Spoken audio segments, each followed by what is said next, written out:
Kita butuh pembelaan Tuhan, apapun pergumulannya pasti kita butuh Tuhan.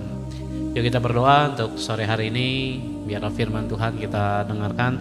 Tuhan, terima kasih ya Roh Kudus, kami percaya Bapa kuasa-Mu, kami percaya janji-Mu, kami percaya anugerah-Mu ada. Ampuni Bapa segala dosa. Thank you Tuhan, biarlah pengurapan-Mu turun ya Tuhan, menaungi pikiran, hati, tubuh, jiwa, roh kami. Kiara patakara nama shikara patakara pashikara payara nama yara nama shikara payara patakara payara. Terima kasih ya Tuhan, hendaklah hidupmu berdoa di hadapan Tuhan. Ya saya nggak tahu ini yang Tuhan taruh ya. Yara nama shikara patakara payara. Mari Roh Kudus jamah kami Tuhan, untuk hati kami Bapa hidup mau Bapa melekat kepada Engkau. Biarlah pengurapan-Mu ya Tuhan turun pada sore hari ini dengan kuat ya Tuhan. Kami percaya Bapa, biar covering Tuhan Bapa hidup dalam hidup kami. Mari Roh Kudus, dengan kuasa-Mu kami tahu Bapa, kami harus berlari kepada Engkau, Allah kami yang hidup, Allah kami yang bernama Yesus Kristus. Jamin kami ya Tuhan, jamin kami nama tukur patakara basyikara. Berikan kemuliaan-Mu Tuhan, menyatakan kemuliaan-Mu, dan ampuni Bapa semua kehidupan kami yang tidak berkenan di hadapan Engkau. Sebab kami tahu Bapa, sinar-Mu Tuhan membuat hidup kami bersuka cita karena Engkau. Dalam nama Yesus, sekali lagi pengurapan-Mu Bapa turunkan Bapa siang hari ini atau sore hari ini. Dalam nama Yesus, semua yang percaya katakan amin. Ya shalom semuanya. Ya tadi Tuhan sampaikan adalah hendaklah hidupmu berdoa di hadapanku. Ya itu kata Tuhan, bukan kata saya. Saya cuma nyampein aja apa yang menjadi pesan Tuhannya. Ya kalau Tuhan bicara saya sampaikan, enggak ya tak ngomong apa-apa saudara ya, karena semua harus kembali kepada Tuhan bagi kemuliaannya. Nah sebelum saya masuk firman Tuhan dalam sesi berikutnya, saya mau menyampaikan juga highlight khotbah kemarin ya. Saya bicara tentang menaklukkan Mesir. Nah saudara perlu tahu bahwa di dalam 1 Samuel kemarin pasal 12 ayat yang 8, ketika Yakub datang ke Mesir dan nenek moyangmu berseru-seru kepada Tuhan. Nah orang Israel ataupun orang-orangnya Yusuf ya, atau keturunan Yakub ya, mereka berseru-seru sangat kuat di mana? Di Mesir. Tapi tidak berseru-seru justru di Israelnya sendiri. Nah saudara harus tahu kenapa Mesir ini tidaklah mudah saudara taklukkan. Ya kalau saudara membaca Alkitab dengan rajin ya, saudara akan menemukan hal-hal yang agak aneh, namun itu penuh dengan pewahyuan yang kita nggak bisa mengerti, tapi Tuhan bisa memberi kita pengertian.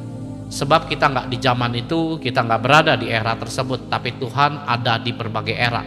Ada amin saudara. Nah Mesir adalah lambang namanya sorganya dunia pada masa itu. Mesir adalah sesuatu yang dituju oleh banyak manusia.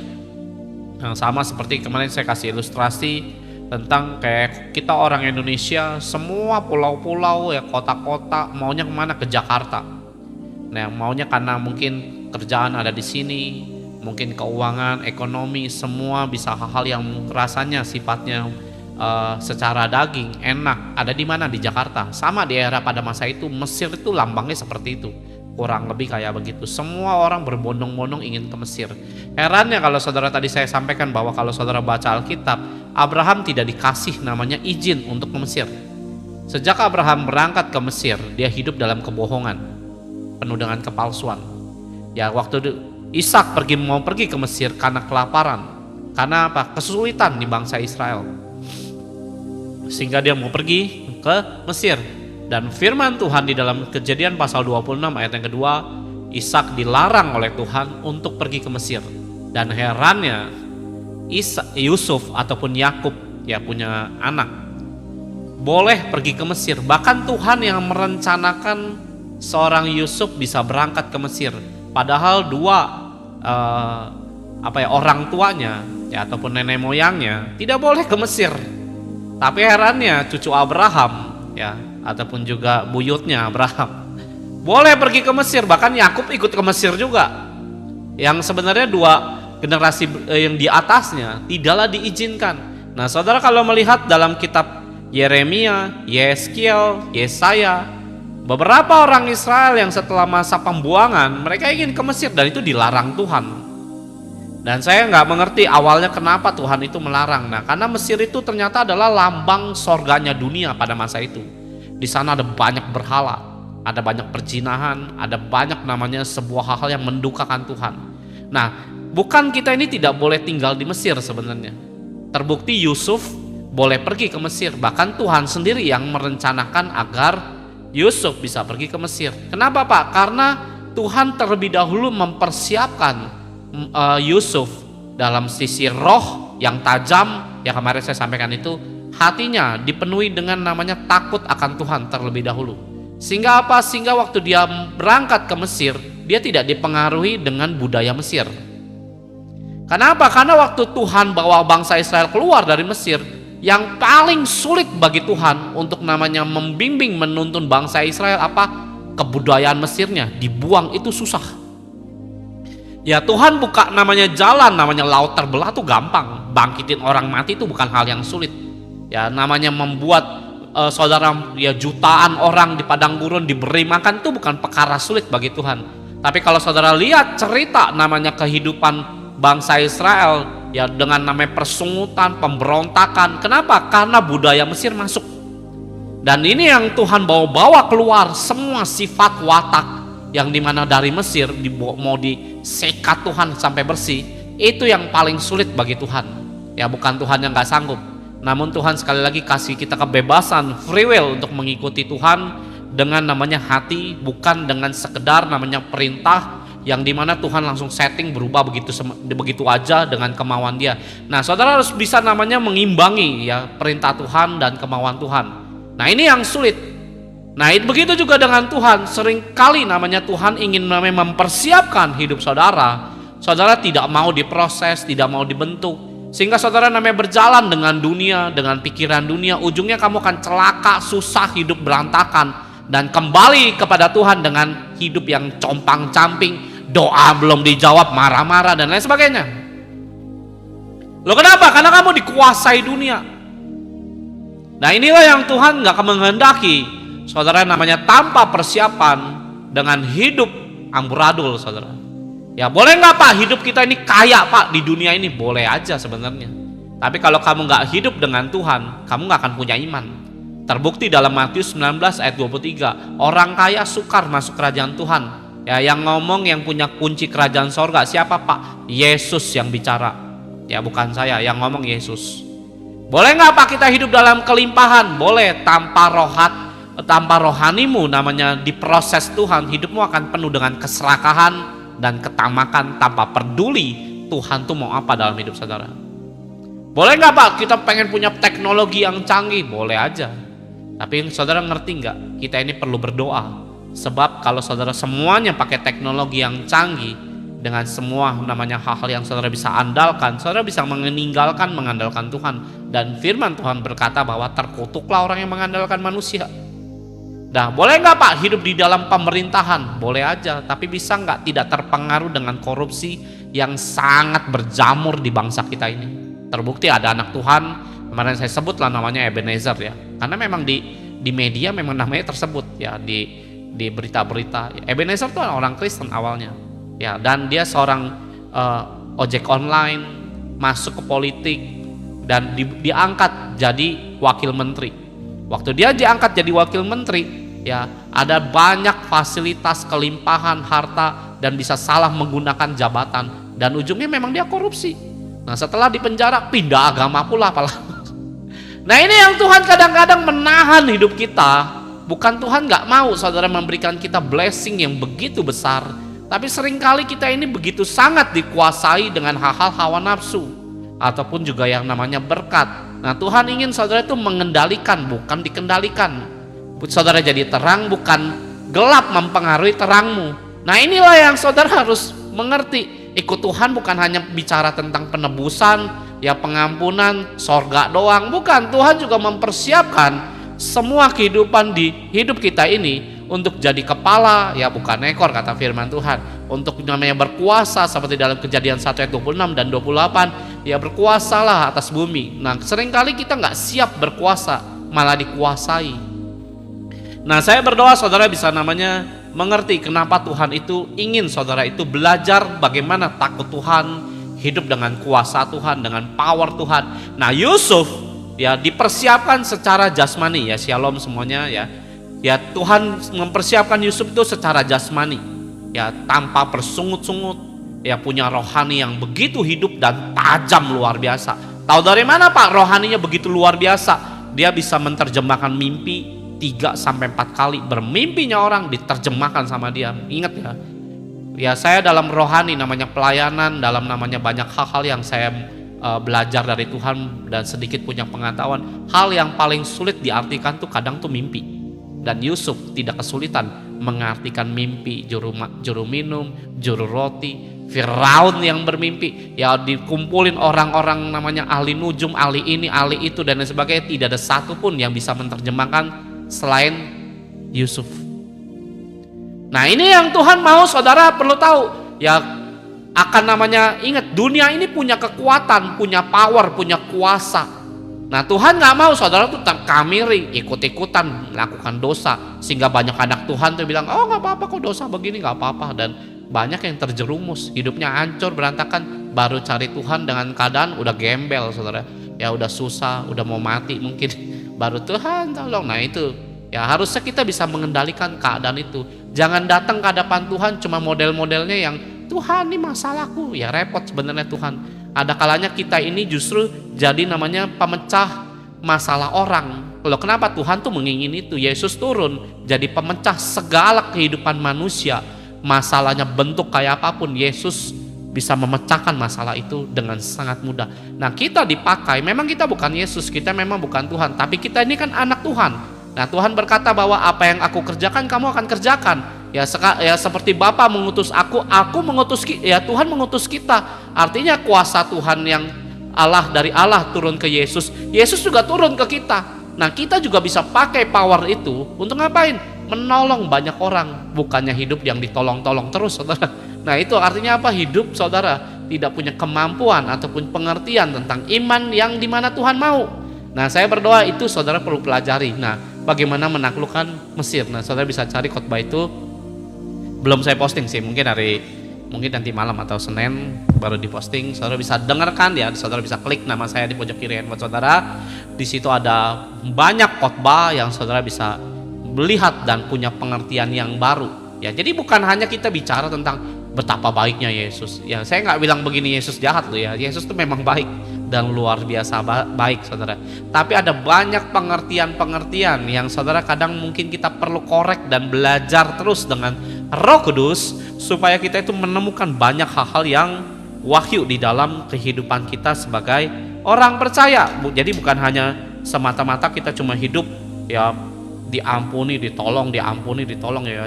Kalau cuma hidup kayak begitu sayang sekali ya, karena menurut saya setiap kita itu punya namanya talenta yang Tuhan taruh dalam hidup kita itu besarnya luar biasa. Nah cuma hanya beberapa orang aja yang mengerti, dan saya pun mengerti karena Tuhan bukain, kalau enggak juga saya nggak ngerti ya, karena saya percaya bahwa Tuhan itu membuka semua ya akan namanya hal yang ilahi dalam hidup manusia itu. Ada banyak yang tersembunyi sebenarnya. Nah ya kita nggak bahas itu, sekarang kita bahas tentang covering Tuhan ya yang hilang. Nah, saya berdoa saudara harus belajar ini saudara. Saat saudara memilih Yesus, ada raja di dalam kehidupan saudara. Ya ingat ya, waktu saudara memilih Yesus itu ada raja di dalam hidup kita. Rajanya bukan kamu, Yesus. Ya amin saudara. Tapi seringkali kita ini tahu ada raja, kita nggak melayani raja kita, malah kita yang dilayani, malah kita yang merasa jadi raja, Yesus jadi pembantu. Tolong Tuhan, nggak tolong tapi nggak agama nih. Nah itu kadang-kadang apa? Ya mental miskinnya, gembelnya keluar saudara. Ingat saudara, ada namanya covering Tuhan saat saudara memilih Yesus sebagai raja di dalam hidup kita. Kenapa? Karena raja itu akan memproteksi semua umatnya. Ya namanya raja, dia punya kuasa, punya power, dan punya namanya hal-hal yang saudara nggak bisa bayangkan betapa besarnya Yesusmu itu. Nah lihat di dalam Ulangan 20 dulu ayat yang keempat, sebelum saya masuk nanti dalam firman Tuhan. Lihat, sebab Tuhan Allahmu dialah yang berjalan menyertai kamu untuk bertarung. Bertarung dalam hal apa? Banyak aspek. Melawan musuhmu dengan maksud memberikan kemenangan kepadamu. Ya ingat ya, sejak saudara pilih Yesus, ada namanya covering Tuhan dalam kehidupan kita. Pertarungan apapun bisa kita menangkan dengan sangat ajaib saat saudara minta Tuhan itu bisa memimpin hidup saudara. Nah, ada namanya penyertaan Tuhan. Ya, covering Tuhan tuh ada apa aja? Ya, ini yang saya mau jelaskan. Ada namanya penyertaan Tuhan. Di dalam Lukas 22 ayat yang ke-35, ya ini ayatnya sedikit banyak ya. Saudara bisa catat-catat silakan ya. Ingat ya, lalu ia berkata kepada mereka, ketika aku mengutus kamu dengan tiada membawa pundi-pundi bekal dan kasut, adakah kekurangan apa-apa? Ya, di ayat 36 berkata murid-muridnya tidak ada yang kekurangan Tuhan. Nah, dengar baik saudara, covering Tuhan kalau saudara nggak hilang dalam hidup saudara, kehidupanmu tuh dijamin Tuhan. Nggak akan ada yang namanya kekurangan. Mungkin Pak saya nggak berkelimpahan, mungkin nggak berkelimpahan, tapi kamu nggak akan kekurangan.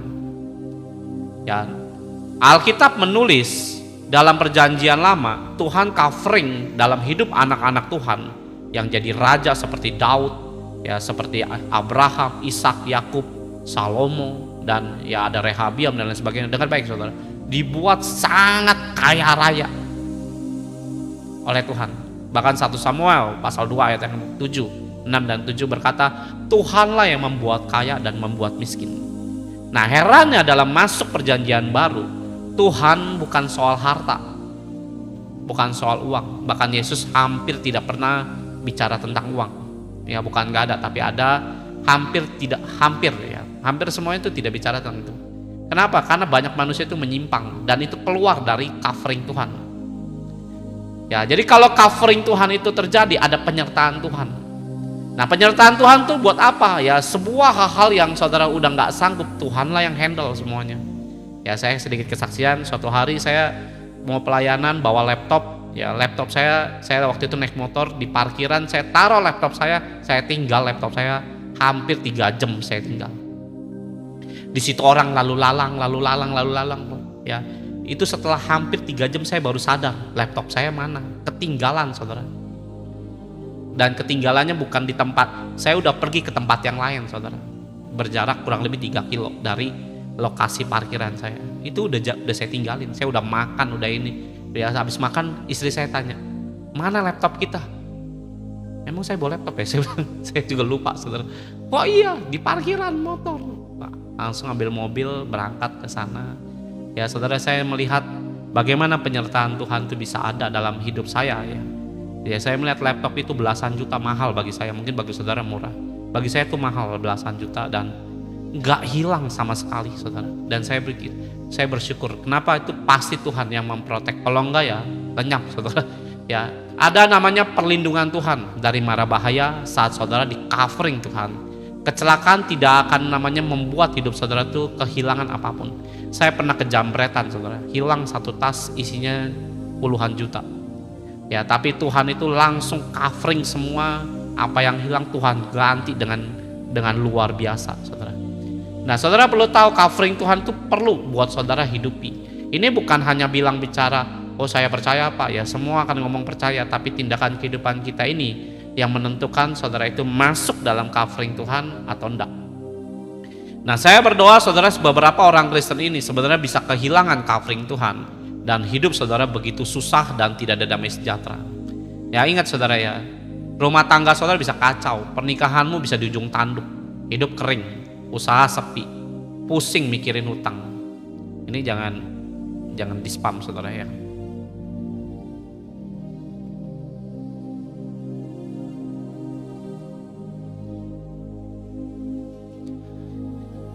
Ya, dengerin ya, tanpa covering Tuhan ya, sekali lagi, rumah tanggamu bisa kacau, pernikahanmu bisa di ujung tanduk, hidupmu itu nggak ada gairah, usahamu bisa sepi, pusing mikirin hutang gimana bayar.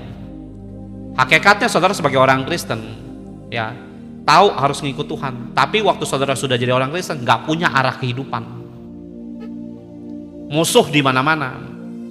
Nah, saudara, yang paling bahaya kalau saudara hidup dalam kehilangan covering Tuhan adalah sendiri, nggak ada yang peduli dalam hidup saudara. Saudara belum ke neraka rasanya hidup udah kayak di neraka. Nah, itu hati-hati saudara. Beberapa kamu bisa namanya merasakan hal tersebut. Kenapa? Covering Tuhan tuh hilang. Apa yang membuat manusia ataupun kita sebagai orang Kristen kehilangan covering Tuhan? Saudara jangan main-main saudara. Karena saya melihat bahwa banyak orang walaupun dia Kristen pengen bunuh diri, mati, stres, puyeng ini, ya, bergumul gini, bergumul begitu. Kenapa? Karena nggak menjadikan Tuhan tuh raja sebenarnya. Padahal kalau dia dijadikan raja dalam hidup saudara, ingat tadi firman-Nya bilang apa? Dia akan bertarung semua dalam kelemahan kita loh. Ada amin saudara. Nah, kita ini punya kehidupan manusia lama. Ya waktu saudara belum kenal Tuhan, kita ini punya kehidupan manusia lama. Nah, manusia lama kita ini hati-hati dengan itu. Kenapa Pak? Karena itu bisa membawa hidupmu itu keluar dari covering Tuhan. Kenapa Pak? Karena itu mengganggu.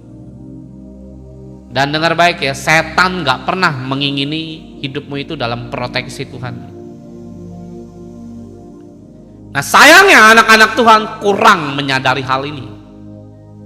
Ya, makanya penting saudara itu punya pemetaan untuk namanya melihat kelemahanmu itu apa. Kalau saudara gak menyadari dosa, ya ini akan membawa hidup saudara itu kehilangan anugerah Tuhan. Nah lihat sekarang 1 Petrus 2 ayatnya yang pertama sampai yang kelima, saya baca dulu ya. Karena itu buanglah segala kejahatan, segala tipu muslihat, dan segala macam kemunafikan, kedengkian dan fitnah. Ya ini kan kita ini dulu belum kenal Tuhan pasti ngelakuinnya model-model begini saudara.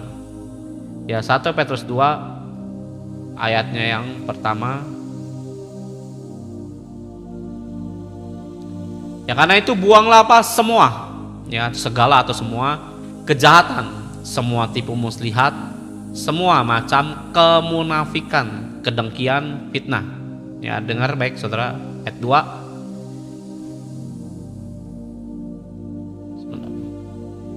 Dan jadilah sama seperti bayi yang baru lahir, yang selalu ingin akan air susu yang murni dan rohani, supaya olehnya kamu bertumbuh dan beroleh keselamatan. Dengar baik ya. Jadi keselamatan bukan hanya bilang saya percaya Yesus selamat, enggak. Firman-Nya bilang apa? Dan jadilah seperti bayi yang baru lahir, yang selalu mengingini ya akan firman Tuhan atau air susu yang murni, yang rohani. Artinya rohanimu perlu diisi, perlu diberi makan, perlu namanya saudara terus upgrade, perlu namanya saudara berhubungan dengan Tuhan. Siapa bilang ikut Tuhan langsung selamat? Ya, supaya olehnya kamu bertumbuh ya. Jadi rohanimu nggak bisa yang cuman kenal Tuhan. Oh Yesus Tuhan ya. Mohon maaf ya, orang nggak Kristen juga tahu Yesus tuh Tuhan. Ya, firman-Nya bilang apa? Harus bertumbuh dan beroleh keselamatan. Ingat saudara, di dunia ini ada banyak setan itu bisa berbuat sesuatu yang mencelakakan hidup manusia. Kenapa sih Pak kita perlu covering Tuhan? Ya itu. Ya ada ayat di mana saya lupa berkata bahwa dunia ini milik iblis.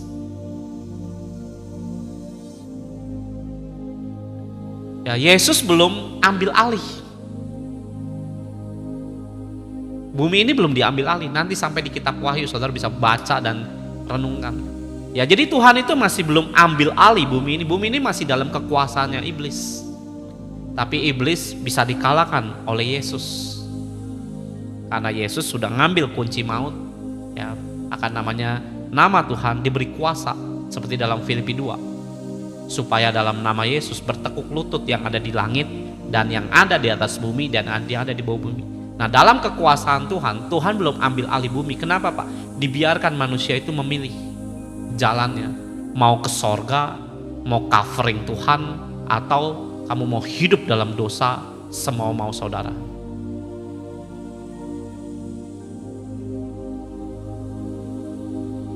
Nah saya berdoa saudara sekali lagi, belajarlah bertumbuh secara spiritual, bukan pakai logika aja saudara. Nah lihat ayat yang ketiga. Ayat yang ketiga.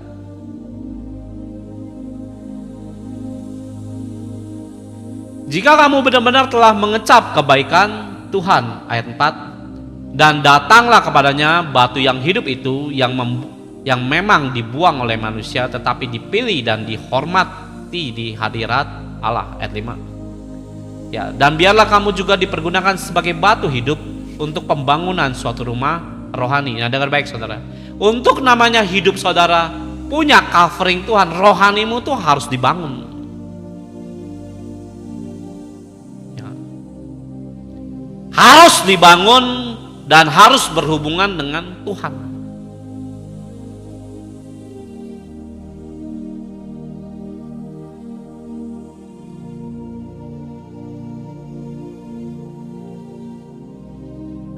Nah, beberapa orang nggak bisa namanya mendapat covering Tuhan waktu saudara bermasalah, berdoa. Ya saudara doa, kok lama Tuhan jawab? Sebenarnya bukan lama. Ya beberapa orang tanya sama saya, gimana Pak supaya cepet doanya dijawab? Ya kamu bertobatnya cepet. Yang bikin lama tuh ya kamu sendiri. Suatu hari saya di dalam Tuhan ya, saya punya ketaatan, saya punya iman, saya punya ketulusan. Ya, saya bukan orang sempurna, tapi saya punya ini dalam layanan. Kenapa saya bilang begini? Ya karena saya dipuji Tuhan itu bukan karena tanpa proses. Semua yang saya ngomongin ini semua saya praktekin, saya kerjakan.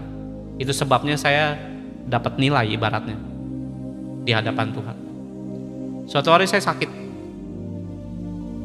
Ya, suatu hari saya sakit. Saya bilang sama Tuhan begini, Tuhan, aku ini punya ketaatan loh Tuhan. Sampai hari ini saya kerjakan. Saya ngomong bilang begini bukan untuk sombong di hadapan Tuhan. Buat ngapain Pak? Buat klaim firman-Nya. Karena saya percaya firman Tuhan itu hidup. Saya bukan orang Kristen yang polos-polos, blow-on, nggak ngerti firman Tuhan, bagaimana cara menggunakan firman-Nya. Saya ini belajar untuk ngapain? Lihat kuasa Tuhan. Bukan nunggu kita ada masalah baru gitu, enggak saudara. Dan saya punya namanya iman. Ya, suatu hari saya sakit di sini, nggak bisa ngomong. Dan saya butuh covering Tuhan, sembuhkan saya. Saya bilang sama Tuhan, aku punya ketaatan Tuhan, aku punya iman. Masa nggak bisa sembuh? Saya bilang. Saudara jangan bilang, aku udah punya iman Tuhan. Tuhan bilang, mana iman? Kamu harus buktikan loh. Jangan ngomong sembarangan, nggak pernah berjalan dengan Tuhan, ngomong punya ketaatan. Terus kata malaikat, mana? Doanya jarang, ketaatan dari mana? Loh, saya kerjain itu. Saya ngomong gini bukan untuk sombong, tapi untuk namanya mengajari Bapak Ibu. Kalau Bapak Ibu udah melakukan itu, firman bilang apa? Klaim. Mintalah kata firman. Ya, Yohanes 15 ayat 7. Kalau firmanku tinggal dalam aku tinggal dalam kita. Mintalah kata firman Tuhan. Ya, makanya saya minta. Aku punya loh Tuhan. Sembuhin dong. Nah, Tuhan kasih saya Amsal 4 ayat 23. Suruh ngapain? Bersukacita. Ya. Saya singkat aja saudara kesaksian ini. Malamnya sembuh dari sakit. Ya tanpa obat. Saya bukan nggak percaya dokter, saya percaya dokter itu dipakai Tuhan.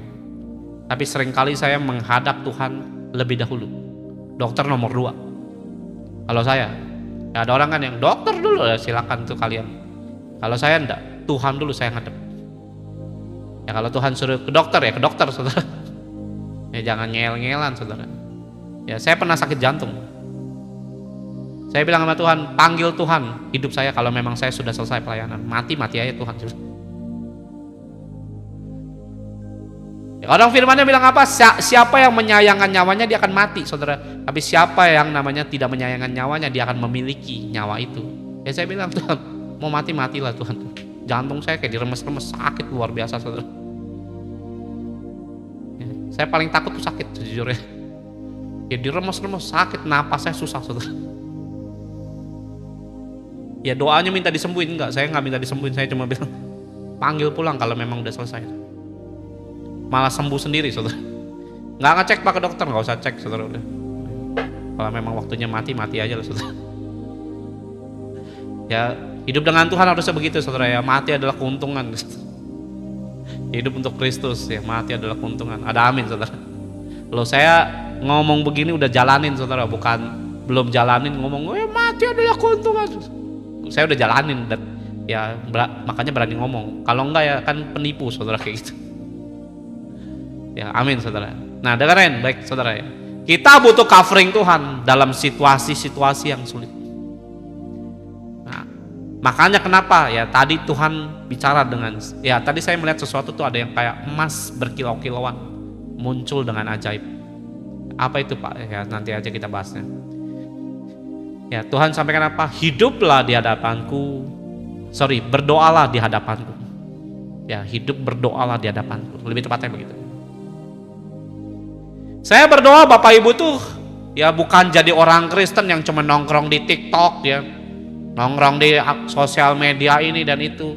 Dan saudara nggak ngerti bagaimana hidupmu itu di covering Tuhan apa enggak. Tanpa saudara nggak berdoa, bagaimana mungkin bisa di covering? Kenapa Pak kita ngomongin manusia lama? Dengar baik saudara. Manusia lama itu penghalang nomor 1 akan namanya kehidupan saudara, untuk namanya kehilangan proteksi Tuhan. Kenapa seperti itu? Karena manusia lama itu pasti berhubungan dengan namanya kehidupan yang berdosa.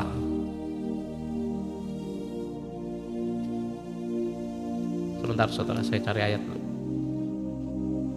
Nah, udah ketemu. Nah kalau saudara nggak namanya mengenali akan namanya sebuah dosa, akan namanya kehidupan kita yang lama, saya nggak tahu dosamu apa, saya nggak ngurusin saudara. Ya itu kamu yang ngurusin ngadep Tuhan sendiri-sendiri, masing-masing. Oh saya penggosip Pak, saya terlalu cerewet kalau ngomongnya itu dosa, kamu urusin aja sendiri-sendiri. Saya nggak ngurusin dosa siapapun, karena itu urusan Bapak Ibu dengan Tuhan. Kenapa Pak? Karena itu penghalang nomor 1. Lihat Efesus 4 ayat 17, sebab itu kukatakan yang kutegaskan ini kepadamu di dalam Tuhan. Jangan hidup lagi sama seperti orang-orang tidak mengenal Allah dengan pikirannya yang sia-sia. Dengar baik saudara, kalau kamu nggak pernah berpikir namanya kenal Tuhan, pasti otak pikiran kita itu semuanya untuk dunia. Bagaimana dengan dunia itu?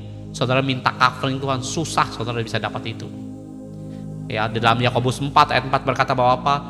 Saudara bergaul dengan dunia akan bermusuhan dengan Allah.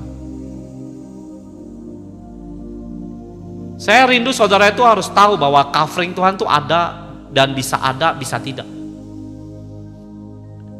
Beberapa anak-anak Tuhan bisa namanya hidup dengan namanya keluar dari covering Tuhan, pasti hancur lebur.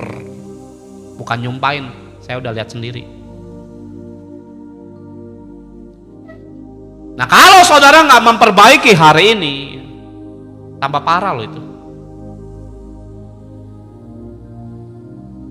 Beberapa orang bisa penyakitan dan sangat mengerikan. Nah hiduplah dalam covering Tuhan saudara. Saudara bisa namanya dalam hal-hal yang aneh Tuhan bisa muncul di situ. Nah kenapa Yudas Iskariot tuh bisa kehilangan covering Tuhan? Ya Yohanes 18 ayat 5 berkata bahwa apa? Dia itu pengkhianat. Ya sekali lagi dasar firmannya ada. Yohanes 18 ayat 5 berkata bahwa Yudas Iskariot, Yudas itu ada 3 ya di dalam Alkitab. Ada Yudas, ada Yudas saudaranya Yesus.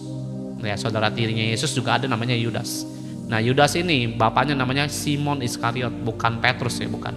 Tapi Yudas Iskariot itu ya orang ataupun juga rasul, salah satu rasul ya Tuhan, muridnya Yesus yang berkhianat pada gurunya sendiri. Lihat Mazmur 41 dulu ayat yang 10. Mazmur 41 ayat yang 9 ya. Dilihat ya. Bagaimana tahu Pak dia itu pengkhianat ya. Yudas belum lahir dia sudah dinubuatkan. Bahkan sahabat karibku yang kupercaya yang makan rotiku telah mengangkat tumitku terhadap aku. Ya, ingat ya. Dengar baik saudara. Oh ya, kenapa Yudas itu bisa berkhianat? Dengerin ya, tadi waktu saya siapin firman ini, Tuhan bicara bagus sekali ya. Yudas kita tahu dia orang yang cinta kan namanya uang.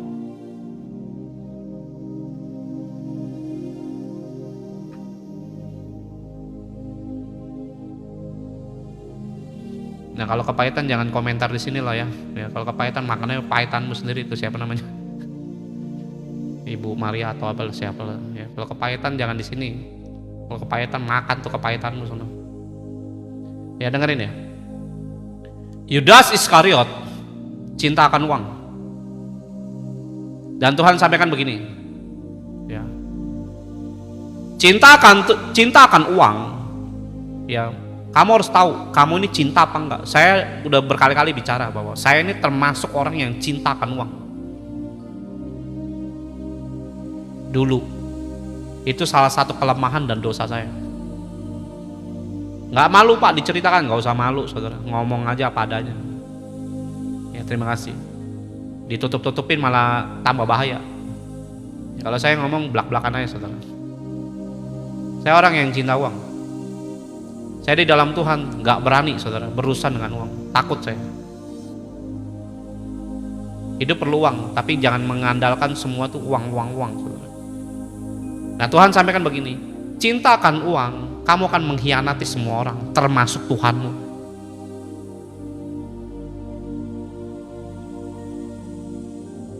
Ya saya ulangi nih, terima kasih Kak Gun. Terima kasih. Dengerin ya, cintamu akan uang akan mengkhianati semua orang, termasuk istrimu. Mungkin.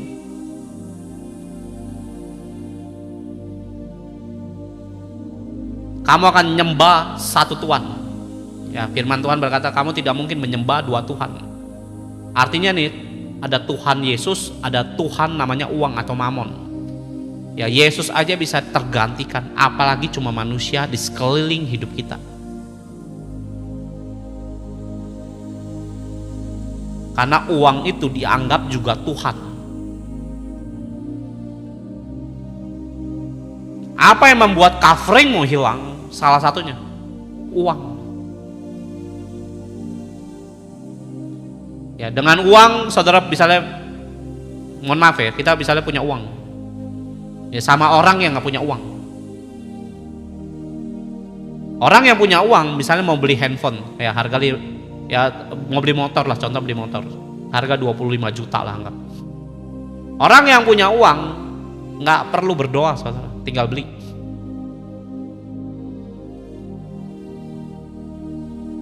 Yuk, betul apa betul? Tapi orang yang nggak punya uang, kayak saya dulu nggak punya uang. Tuhan pengen motor, mau ngapain? Masa ia mau ngerampok? Ngapain? Berlutut saya. Minta coveringmu Tuhan. Motor Tuhan. Selang berapa bulan, ya nggak langsung saudara. Selang berapa bulan ada pengusaha dari Surabaya, saya nggak tahu orang itu siapa, nggak kenal, saya juga nggak kenal dia, dia juga nggak kenal saya. Transfer 14 juta, saya tambahin 5 juta beli motor. Kalau saudara punya uang, blek, makanya orang punya uang, cinta uang, hampir mustahil kamu tuh suka berdoa. Saya udah ketemu banyak orang kaya, disuruh berdoa susahnya setengah mati.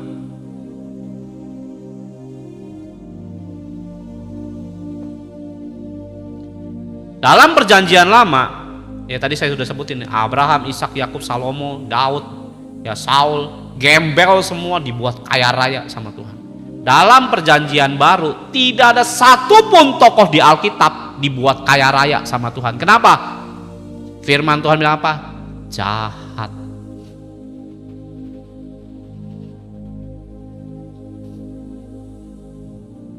Jahat. Jahat dari mana Pak? Lihat 1 Timotius 6 ayat 10.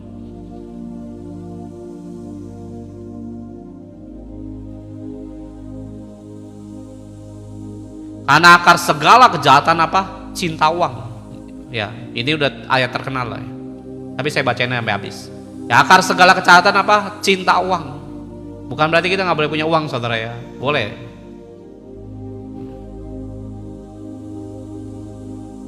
Ya, sebab oleh memburu uang lah beberapa orang apa? Nyimpang dari iman. Ya, cari duit, nyimpang. Itu banyak.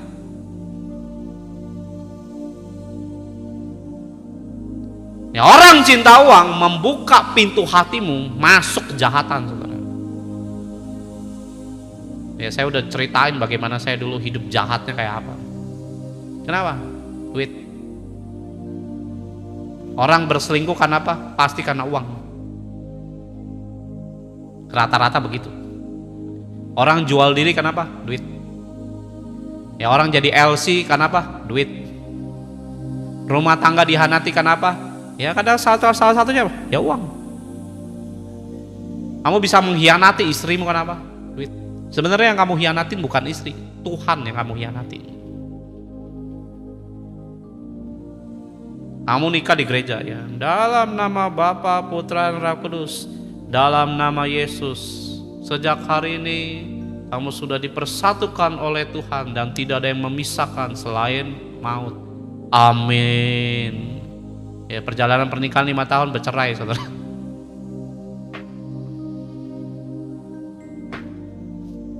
Bercerai cari ayat.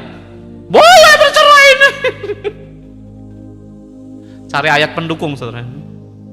Boleh karena perzinahan, boleh. Pada waktu nikah, saudara ya, tidak ada yang bisa memisahkan kita selain maut.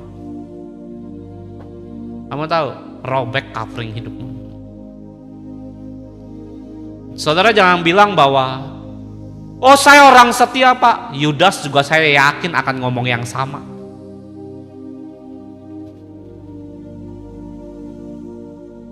Ayo, saya ketemu Pak, boleh nggak saya bercerai? Menurutmu boleh nggak? Boleh Pak. Ayatnya di mana? Gini. Luar biasa. Kenapa nggak jadi pendeta? Ya pendeta diajarin justru sama jemaat yang mau bercerai, saudara. Dan dia cuma bisa khotbahnya tentang perceraian, saudara. Bukan kekudusan, bukan namanya mempertahankan rumah tangga. Khotbahnya apa? Perceraian, saudara.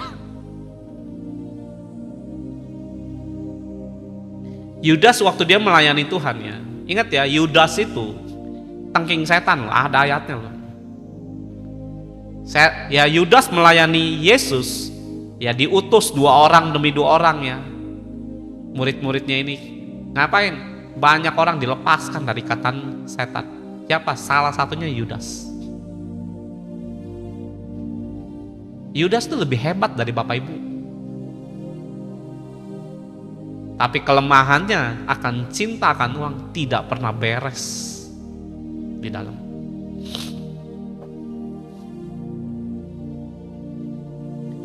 Ya, banyak orang misalnya namanya berkhianat. Sekali lagi, yang kamu hianati itu hati-hati. Kadang-kadang mungkin kelihatannya manusianya yang kamu hianatin. Ya dalam pelayanan kamu hianatin gembalamu, pelayanan yang bangun. Ya saya dihianatin orang juga pernah, saudara.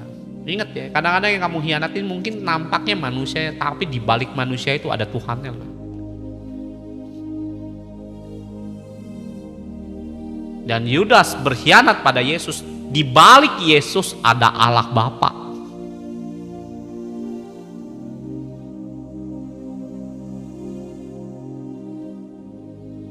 Ya kalau saudara pelayanan mau kaya, mending gak usah saudara. Janganlah saudara. Kenapa? Mending kerja lah. Mending kerja cari duit yang banyak. Mau persugihan itu terserah saudara ya. Tapi jangan di dalam dunia pelayanan pengen cari kekayaan saudara. Ngawur itu. Kita kalau diberkati Tuhan sampai kaya raya, seandai kata ya tanda kutip, itu bukan karena Tuhan pengen bikin kamu kaya, tapi Tuhan pingin namanya saudara dalam kekayaanmu kamu blessing banyak pekerjaan Tuhan. Ya kalau Tuhannya kamu khianati, ingat ya, saya nggak bilang orang-orang yang berkhianat ini bakal masuk ke neraka saudara, tapi tanpa bertobat kamu akan ke neraka kayak Yudas. Nggak ada orang masuk surga tanpa bertobat saudara, nggak ada. Perlu bertobat baru bisa masuk surga. Ya yang setuju katakan amin saudara. Sekali lagi ya, kita terima Yesus perlu bertobat baru ada keselamatan. Saudara nggak bisa namanya ikut Yesus, watakmu cinta uang, ya pengkhianatan terhadap Tuhan masih terus dikerjakan, terus bilang oh nanti saya selamat, mustahil. Tahu dari mana Pak? Lihat Yudas 1 ayat 4. Nah ya, karena kita bahas tentang Yudas nih, kitabnya juga ada kitab Yudas. Yudas, ini belum dibuka ini Yudas. ayat 4. Ya, catat aja nanti baca di rumah, saya bacain aja. Sebab ternyata ada orang-orang tertentu yang telah masuk menyelusup di tengah-tengah kamu, yaitu orang-orang yang telah lama ditentukan dihukum. Ini artinya apa? Orang yang terima Yesus pura-pura, saudara. Mereka adalah apa? Orang fasik yang menyalahgunakan kasih karunia Allah kita untuk melampiaskan hawa nafsu mereka atau dosa, dan yang menyangkal satu-satunya penguasa dan Tuhan kita, Yesus Kristus. Dengar baik saudara, hei orang Kristen, ya di dalam dosa itu ada pengkhianatan hidup kita kepada Tuhan loh. Nah saudara, nanti waktu dalam keadaan bermasalah, Tuhan tolong, ya kamu teriak sampai uratmu putus saudara. Ya kalau saya khotbah begini saudara, nggak pakai manis-manis ya, pura-pura, oh nanti Tuhan tolong, nggak bertobat nggak ditolong, udah titik. Ya, karena penting bagi Tuhan tuh kita bertobat. Mungkin bagimu nggak penting, bagi Tuhan tuh sangat penting. Makanya orang yang baru terima Yesus, ya berdoa, sakit sembuh, bergumul apapun, ditolong Tuhan dengan sangat mudah. Kenapa? Bertobat langsung. Pintu pertobatan itu selalu membuka pintu mujizatnya Tuhan. Ya. Nah nanti setelah udah terima mujizat, nah ini nih kadang-kadang ya watak kita yang lama, hati-hati. Makanya Efesus 4 ayat 17 berkata bahwa apa? Dengar baik ya, berkata apa?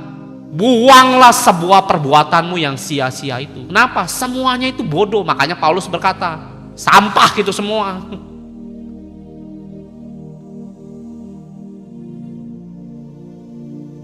Ya lihat 1 Petrus 1 ayat 14. Beberapa orang bisa mengajar nggak perlu taat. Ngapain kita kayak hukum Taurat? Kamu jadi orang tua punya anak, ya mohon maaf ya, ini saya cerita sedikit, kasih analogi ya. Ya kita ini sebagai manusia bisa menikah, punya rumah tangga, dan biasanya dalam kehidupan manusia pingin punya keturunan. Ya betul ya saudara. Siapa yang di sini punya anak? Nah dalam keturunan itu kan kita pengen punya anak, ya mau laki, mau wanita, mau juga yang mungkin anaknya 30 mungkin, terserah saudara mau anaknya berapa banyak, terserah. Itu tergantung yang menikah. Mau saya mau anaknya 100, terserah saudara mau punya anaknya 100, mau 1, mau 2, mau 3, terserah.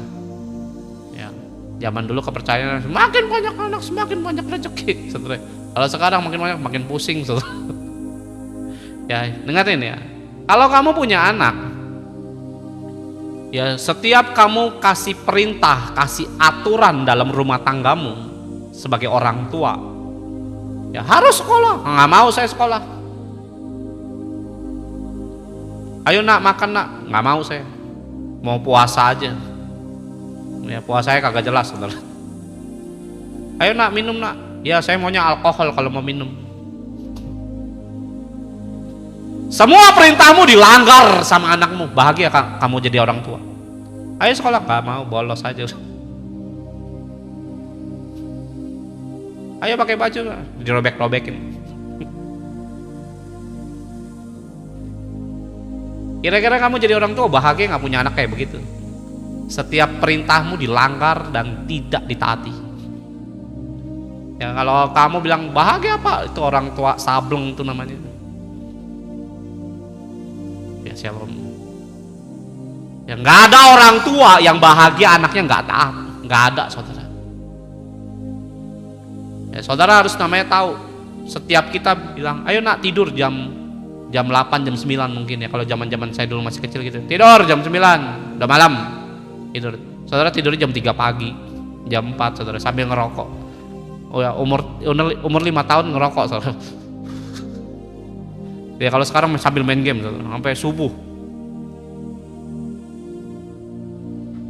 Dengerin saudara, Yesus yang saudara anggap itu sebagai Bapa, ya kita punya hak, kita diberi privilege loh di hadapan Tuhan yang ajaib ini. Ya Allah yang lain, di agama yang lain, semua pengennya kayak jadi budak, jadi hamba segala macam. Kita ini dianggap anak, dia Bapa. Tuhan mana yang kayak begitu? Ya, perhatikan, hiduplah sebagai anak-anak yang apa? Yang taat. Dan jangan turuti hawa nafsumu yang menguasai kamu pada waktu apa? Kebodohan. Pada waktu apa? Kamu belum kenal Tuhan. Pada waktu apa? Hidupmu yang berdosa di hidup yang lama. Kenapa, Pak? Karena covering Tuhan bisa hilang.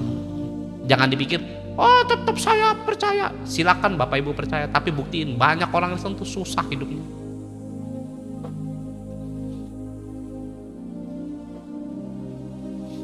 Kenapa? Karena tidak disikapi dengan benar, saudara. Ya, rohaninya tidak diisi. Sometimes kita ini nggak bisa jadi orang berkhianat seperti Yudas. Ingin namanya di covering Tuhan, nggak bisa, saudara. Mana ada orang pengkhianatan, saudara pengen namanya di covering, ya nggak ada yang mau. Suatu hari saya punya jemaat cerita bagus sekali. Jemaat saya bilang begini. Suatu hari dulu saya orang yang cinta uang, Pak. Sampai Tuhan tuh tegur saya dengan sangat ya buat saya malu lah ibaratnya gitu. Buat dia malu lah, bukan buat saya. Ini cerita jemaat. Gimana Pak ceritanya? Saya apa-apa uang, kerja uang, wah mati-matian cari uang. Memang saya punya uang sekarang ini. Tapi saya melihat di masa tua saya ini, dia bilang nggak ada artinya lah itu semua. Nah, apa yang membuat Bapak bertobat? Saya bilang begitu. Suatu hari dia nyetir, saudara. Saya nggak tahu dia nyetir dari mana ke mana. Tujuannya Kebun Jeruk, Jakarta Barat. Dan dia bawa mobil. Waktu dia bawa mobil dari mana saya lupa. Dia bawa istri dan 2 anak. Istri sama 2 anaknya itu tidur di belakang. Dia nyetir di depan sendiri. Waktu dia nyetir, sesampainya di Pondok Indah. Di Pondok Indah itu ada terowongan. Kalau saudara pernah main di daerah Jakarta Selatan ya, di daerah Mall Pondok Indah itu ada terowongan. Dia bilang itu saya ngantuk luar biasa ngantuknya. Dan saya coba tahan ngantuk. Dan akhirnya dia bilang sambil menyetir saya tertidur. Ya saya ulangin ya. Dia sambil nyetir sambil tertidur.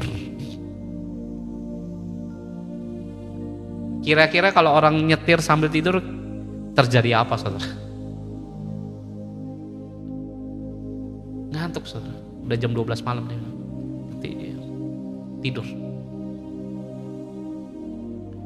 tidur dan ya harusnya accident ya atau kecelakaan dan sebagainya. Ya, ini ada penyembah batu, dia batu dikeliling-kelilingin ya, mending nyembah Yesus saudara daripada penyembah batu. Nah, udah selesai. Nah, singkat cerita,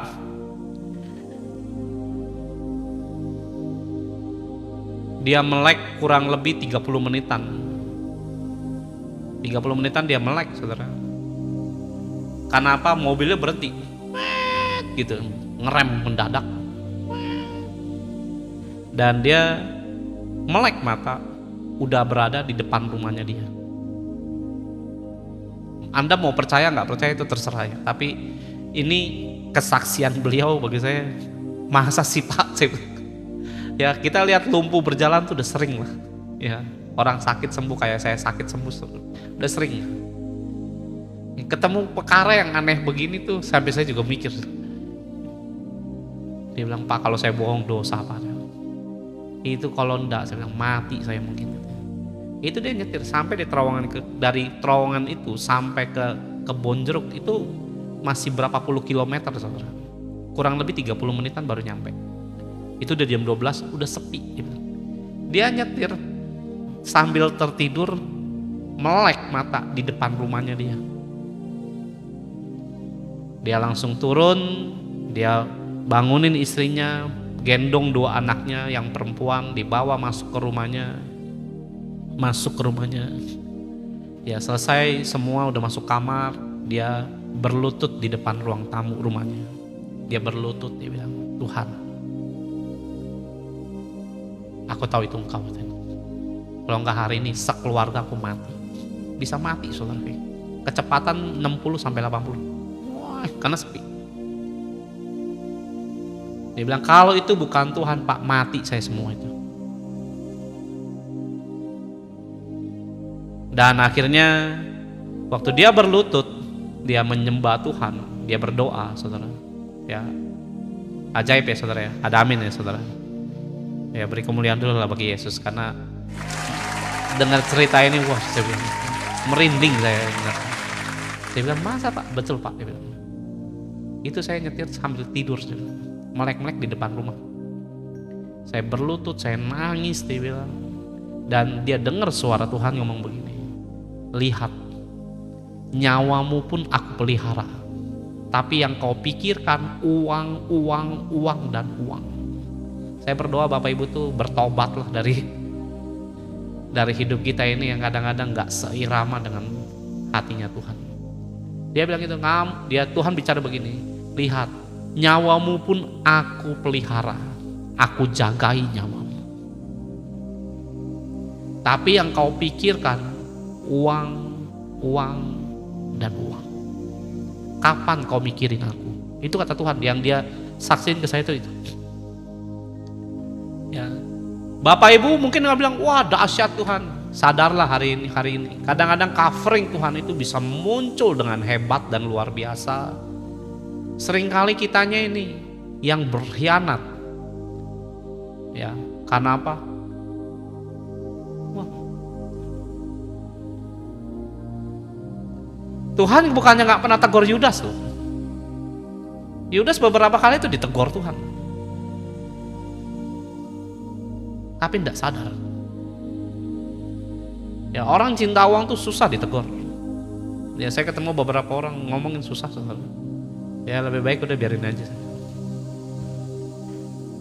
Ya, entah dia mati atau apalah saya juga nggak tahu lah saudara. Bukan nyumpain mati.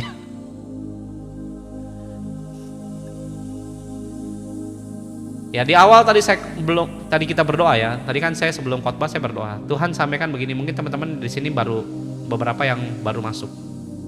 Ya, saya sampaikan lagi. Tadi Tuhan sampaikan adalah gini, hiduplah berdoa di hadapanku. Ya, saya nggak tahu kamu tuh Kristen yang modelnya bagaimana. Ya, saya nggak nanti bilang, wah Bapak menghakimi. Ya, saya disuruh Tuhan tuh cuma ngingetin itu loh ke kalian. Kamu minta covering Tuhan, tapi doanya nggak ada.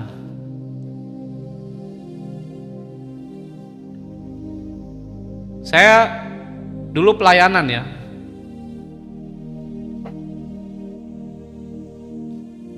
4 tahun yang lalu saya keluar dari pelayanan saya yang lama. Ya, saya dihianatin dan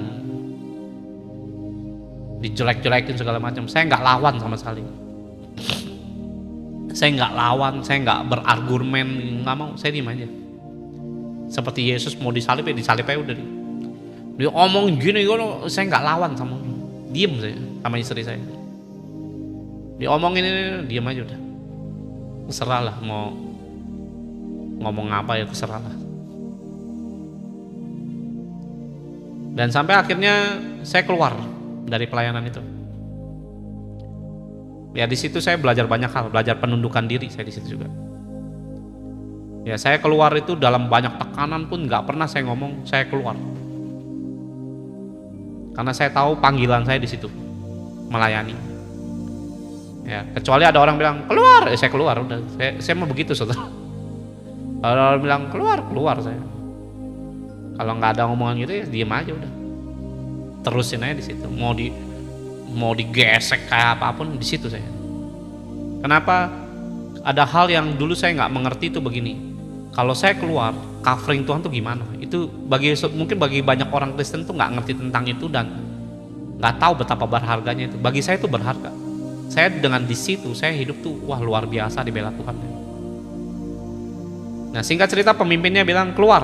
Ya sudah saya keluar. Saya keluar, saya itu pendoanya di sana. Ya, saya bukan hanya pendoa, saya juga penginjilnya. Saya motornya di sana sama istri saya. Saya yang konseling. Saya yang nyebokin banyak orang Kristen bermasalah. pelayanannya begitu.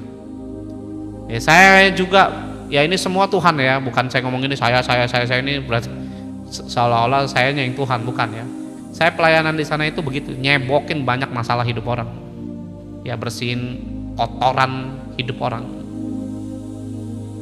Pelayanan yang saya kerjakan itu. Yang ngikutin pulih, yang nggak ngikutin juga ya amburadul juga banyak. Ya, saya dihianatin, saya keluar. Dan saya pendoa di situ puluhan tahun, saya jadi doa. Sekali doa tuh 5 jam saya. Gak banyak orang bisa ngikutin saya doa. Kenapa Pak? Gak tahan, saudara. Dari jam 11, kadang jam 5 baru kelar. Kadang jam 4 baru selesai. Saya nyembah tuh bisa bebas karena siang hari kan. Ya, jam 3, jam 4 tuh selesai doa. Dan saudara tahu Tuhan bela banyak hal yang wah dahsyat lah. Nah, sejak saya dikeluarkan, saya nggak pernah berdoa lagi buat pelayanan yang lama itu. Saya berhenti plus. Nah, yang jadi pertanyaan saya begini sama Tuhan, Tuhan, aku puluhan tahun berdoa buat pelayanan ini loh Tuhan. Nah, sekarang saya sudah nggak berdoa lagi buat pelayanan ini. Apa efeknya setelah saya berhenti berdoa? Ya, Tuhan cuma jawab begini, kamu akan lihat dalam waktu yang dekat. Tuhan nggak bilang nanti akan terjadi begini, nggak ngomong. Tuhan cuma sampaikan adalah kamu akan lihat nanti dalam waktu yang dekat ini, kamu akan lihat efek berdoa dengan yang tidak. Kamu akan lihat. Dan saudara tahu, ya itu saya diberi gedung, bukan diberi ya, maksudnya diberi pinjaman gedung, ya gratis saudara. Dan itu kalau bayar pun puluhan juta. Saya pelayanan hari itu diisi 300 sampai 400 orang. Ya, tapi persembahannya selalu nggak bisa nutup buat kos pelayanan. Ya, tapi herannya Tuhan bisa kirim orang-orang dengan ajaib dari luar negeri sampai yang di dalam Indonesia ini. Ya, menabur, saya juga nggak tahu orang itu siapa aja. Sampai nama saya pernah bilang, nama saya ini sebenarnya beberapa orang kenal sampai ke luar negeri, saudara. Kenapa saya dulu pelayanannya totalitas. Nah, singkat cerita ya, saya misalnya kemarin saya hitung-hitungan ya, dalam sebulan saya harus keluarin uang, ini bukan gereja ya, cuma pelayanan 50 sampai 60 juta dalam sebulan. Saya nggak kerja, saudara. Cuma ngapain? Pelayanan. Kerjanya ngapain? Ya itu tadi saya bilang. Selain doa, konseling, nyebokin orang segala macam. Ya, nyebokin di sini maksudnya apa? Beresin masalah orang. Lihat Tuhan tuh covering semua biaya-biaya keuangan kita itu. Dan saudara tahu sampai punya tabungan ratusan juta. Kenapa Pak ini dibongkar? Biar kamu otaknya sadar. Kalau di covering Tuhan, uang tuh bukan masalah bagi Tuhan. Seringkali kamu cari uang pakai otakmu sendiri. Saya udah lihat itu saudara. Saya berhenti saudara, diusir deh dari gedung, blas. Ya dia ngusir saya, dia pun diusir.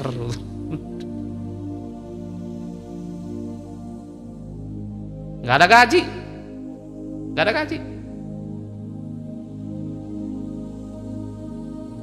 Terus hidup dari mana? Saya lihat bagaimana Tuhan tuh mengcovering semua kehidupan saya. Sampai orang tuh iri, gimana saya bisa punya mobil segala macam. Semua Tuhan yang berkati, bukan saya nggak kerja.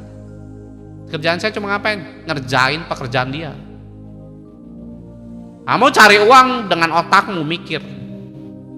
Saya bilang sama Tuhan, Tuhan, kalau saya kerja di kantor, saya bilang, saya kan pernah kerja di kantor. Ada fasilitas Tuhan. Masa kerajaanmu gembel gitu. Nggak ada fasilitas. Kasih dong mobil. Dikasih saudara. Ya karena kita kalau kerja di kantor setia saudara ya. Ya kamu lihat karyawanmu, wah setia, difasilitasin. Entah motor, ya mobil, mungkin rumah, mungkin gaji, apalah whatever itu. Ya tergantung kebijakannya. Ini saya pelayanan kan bekerja di pekerjaannya Tuhan. Dan saya butuh covering Tuhan. Ya persembahan itu nggak bisa nutup. Apa kita gentar? Enggak, saudara. Ya, istri saya itu yang paling paling ngotot. Makanya dia kalau melangkah itu, saya juga kadang-kadang nggak habis pikir, saudara. Kok bisa? Saya kan orang berlogika, saya juga orang berlogika, saudara. Tapi saya lihat dengan mata kepala saya sendiri, saudara. Bagaimana tuh Tuhan tutup semua sampai benar-benar hidup saya nggak pernah namanya. Saya tuh orang yang paling anti namanya berutang. Ya, kalau Tuhan suruh saya berutang, sorry lah, udah mending gak usah jadi Tuhan lah. Saya aja yang jadi Tuhan. Ya ini kalau ya pada akhirnya Tuhan nggak pernah namanya membuat saya itu bermasalah di ekonomi. Ya, dengan ajaib. Ya.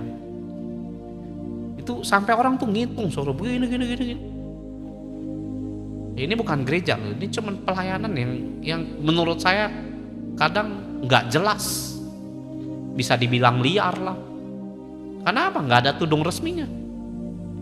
Ya tapi di bawah pelayanan ini banyak orang ditolong.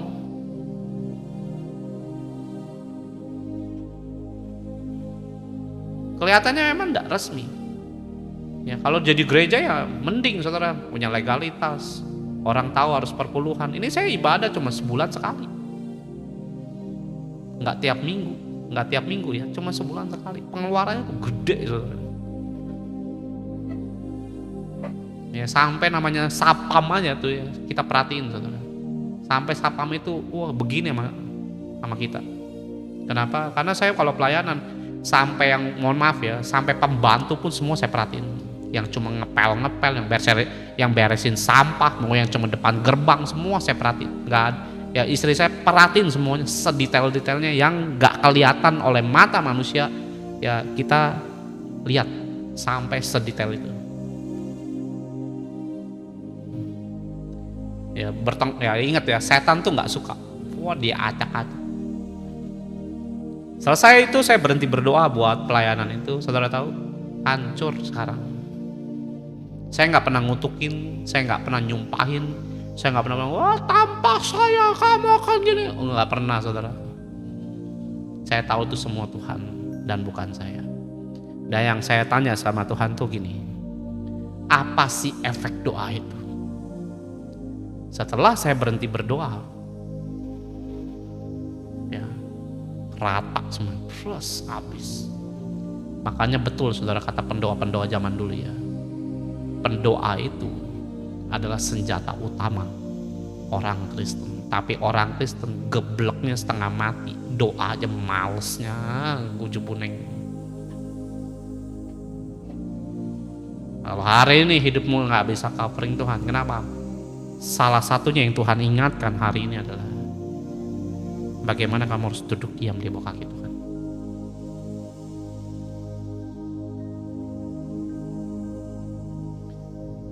Anda nggak bisa bilang saya setia apa dengan Tuhan. Ya kalau doa aja nggak pernah setia. Anda bilang, saya setia Pak dengan Tuhan. Kalau pernikahan aja kamu nggak setia. Anda menikah secara Kristen itu berkomitmen di hadapan Tuhan, bukan di hadapan manusia aja loh. Bukan di depan pendeta ataupun pasangan hidup. Ya, saya berdoa Bapak Ibu itu harus tahu, covering Tuhan hilang satu di antaranya. Sebenarnya banyak ayatnya kalau mau dibahas. Ya Lukas 16 sekarang ayat 11 biar nggak kelamaan, saudara, udah jam 7 soalnya. Lukas 16 ayat yang ke-11. Lihat. Jadi jikalau kamu tidak setia dalam hal mamon yang tidak jujur. Ya lihat ya. Mamon itu nggak jujur. Nah kalau yang kamu sembah yang tidak jujur ini, kamu akan hidup jadi pembohong, pasti itu. Jadi apa? Munafik. Yudas itu pelayanan. Ya setan tuh tahu bagaimana melihat sisi kelemahan setiap manusia. Tahu dia, bukan tidak tahu. Nah makanya kita butuh proteksi Tuhan. Kalau hidupmu cintakan uang, hidupmu itu biasanya akan namanya penuh dengan kebohongan. Hati-hati, saudara. Makanya saya bilang uang itu harus kita kuasai, bukan kita dikuasai uang. Wah itu mengerikan. Saya pernah khotbah itu sebenarnya. Ya kenapa? Karena uang orang bisa punya trik berpolitik dan hidup pura-pura seolah-olah melayani, padahal dalamnya busuknya luar biasa. Mungkin gak kelihatan oleh mata manusia. Ingat, covering Tuhan robek karena sikap yang modelnya begini. Ya, Yudas melayani loh, ngusir setan, dekat dengan Yesus, ya bertemu dengan Yesus, satu hidangan, satu meja, ya nyanyi bareng-bareng dengan Yesus. Yudas. Mungkin saudara bisa di dalam gereja perpuluhan lancar, persembahan lancar, ya doa nangis-nangis. Tapi setelah saudara keluar dari pelayanan, dari gereja, dari ibadahmu, di luar dalam dunia pekerjaan, kamu bisa sogok menyogok, terima uang korupsi. Ya beberapa oknum aparat kita, ya saya dikasih tahu sama ya orang-orang tertentu lah, dibilang beberapa orang yang korupsi matinya tuh mengerikan.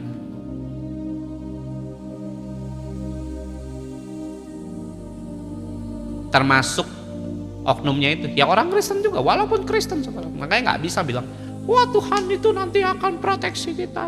Nggak bisa kalau hidupmu itu ngawur-ngawur saudara.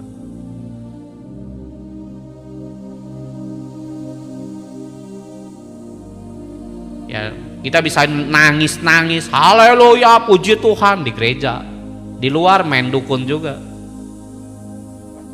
Ngapain? Penglaris pak. Saya pernah main dukun yang datang orang Kristen soalnya. Saya pernah main paranormal yang datang pasiennya orang Kristen pakai salib. Ngapain pak? Nyari duit supaya usahanya diberkati, bukan cari Tuhan saudara, cari dukun ya supaya jabatan naik ya. Kristen saudara ya. Tadi saya lagi lihat TikTok muncul ya, persugihan saudara, yang datang orang Kristen, artis saudara, nama terkenal. Ngapain? Persugihan dia di Gunung Kawi. Artis Kristen nih, dahsyat ya saudara. Karena apa? Jodoh. Lama Tuhan, bukan lama, kamunya nggak belajar, takut Tuhan yang nggak ada. Ingin sakti mungkin. Suatu hari dulu di TikTok ini ada satu orang minta didoakan. Waktu itu seorang istri minta didoakan suaminya yang mengalami sakit, lumpuh, seingat saya. Terus dia bilang, Pak tolong doakan suami saya Pak, karena suami saya lumpuh. Ya sudah kita berdoa. Ya. Waktu saya berdoa, saya bilang kok selesai berdoa, saya bilang sama istrinya, Ibu, saya bilang, di suamimu itu ada yang gelap, saya bilang, ada kegelapan, ada muncul gelap, nggak tahu itu apa, saya bilang. Baru dia akhirnya cerita, iya Pak, yang Bapak maksud mungkin itu jimat suami saya, mati nggak saudara? Saya bilang, lah tahu Kristen nggak boleh main jimat-jimat, kenapa pakai jimat? Saya bilang begitu. Mamahnya Pak, ya Kristen, namanya juga Kristen, anaknya juga Kristen. Kasih jimat buat apa? Jaga-jaga, makan tuh jaga-jaga. Saya bilang, saya bilang nggak bertobat, mati kamu. Ingat, setan tuh nggak ada yang gratisan, saudara. Mati kamu. Nggak bertobat mati. Saya mah nggak akan bilang oh kasihan, ayolah gini. Saya mah tipe orang jeblak-jeblak aja saudara. Nggak bertobat mati suamimu. Tapi Pak, mamanya gini-gini. Terserah lu mau dengerin maknya apa dengerin saya bilang. Ya kalau saya terserah saudara, nggak mau maksa. Ya yang sakit dia kok bukan saya. Ya nggak usah pusingin orang mau kasihan Pak, ya dia sendiri nggak kasihan sama dirinya sendiri, ngapain kita kasihan? Anda nggak bisa bilang namanya Tuhan punya belas kasihan besar Pak, nanti Tuhan tolong, buktinya sakit kok, lumpuh, nggak bisa jalan, nggak tahu karena apa, dibilang makannya nggak yang aneh-aneh, tiba-tiba lumpuh aja begitu. Kalau dibilang stroke kali gini, enggak, lumpuh aja begitu. Mereka mikirnya disantet lah apa segala macam. Taunya apa ya? Makan tuh jimat. Dengar baik Bapak Ibu, ya, covering Tuhan itu bisa hilang. Karena apa? mendua. Yudas walaupun duduk dengan Yesus, setan gak takut loh. Setan gak gentar kamu tuh kenal Yesus. Setan tuh gak pernah gentar ya. Kamu makanan sehidangan dengan Yesus, gak gentar deh. Kalau kelemahan dalam hidupmu ini, tidak pernah kamu mengetahui dan memberesinya. Suatu hari saya pelayanan ke rumah orang Chinese dan dia beragama Buddha. Dia beragama Buddha dan karena adik iparnya ini adik rohani saya. Dan dia minta saya sama istri saya melayani iparnya dia. Chinese Medan, saudara. Dan dia punya usaha yang hampir bangkrut. Nah, singkat cerita istrinya dan 2 anaknya ini pengennya Kristen, tapi karena suaminya keras, ya dia jadi nggak bisa gereja. Ya saya nggak ngomongin sisi agama ini jeleknya apa ya, cuma saya bilang agamanya Buddha, udah titik itu aja. Ya saya nggak penistaan agama karena saya nggak ngomongin sisi negatif apapun ya. Saya nggak bicara agamanya gini. Nah itu penistaan saya. Kena UIT nanti saya. Nah ya dia beragama Buddha, saya tuh suruh datang, saya datang, istri saya konseling dia dan ngobrol. Ya kalau kamu mau, jadi gini, usahanya ini udah mau bangkrut dan dia pengen jual semua barang-barang usaha itu. Nah waktu saya datang, saya lihat produk-produk barang retailnya dia, saya lihat ini barangnya mau barang busuk semua. Cuma saya nggak ngomong, cuma ngeliatnya, waduh barang apaan? Ini mau barang busuk. Serius, barang itu barang nggak laku semua, udah tua dan siapa yang mau beli? Serius. Ya bapak ibu ditawarin juga mungkin dibuang sampah mungkin. Karena bagi saya siapa yang mau beli barang-barang begini, udah jadul dan bagi saya barang busuk lah itu. Ya tapi dia mempertahankan ya karena supaya bisa jadi uang lah kan gitu.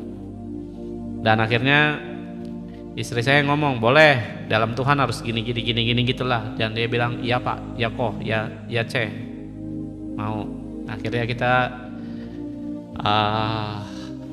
berdoa, penyembahan dan doa.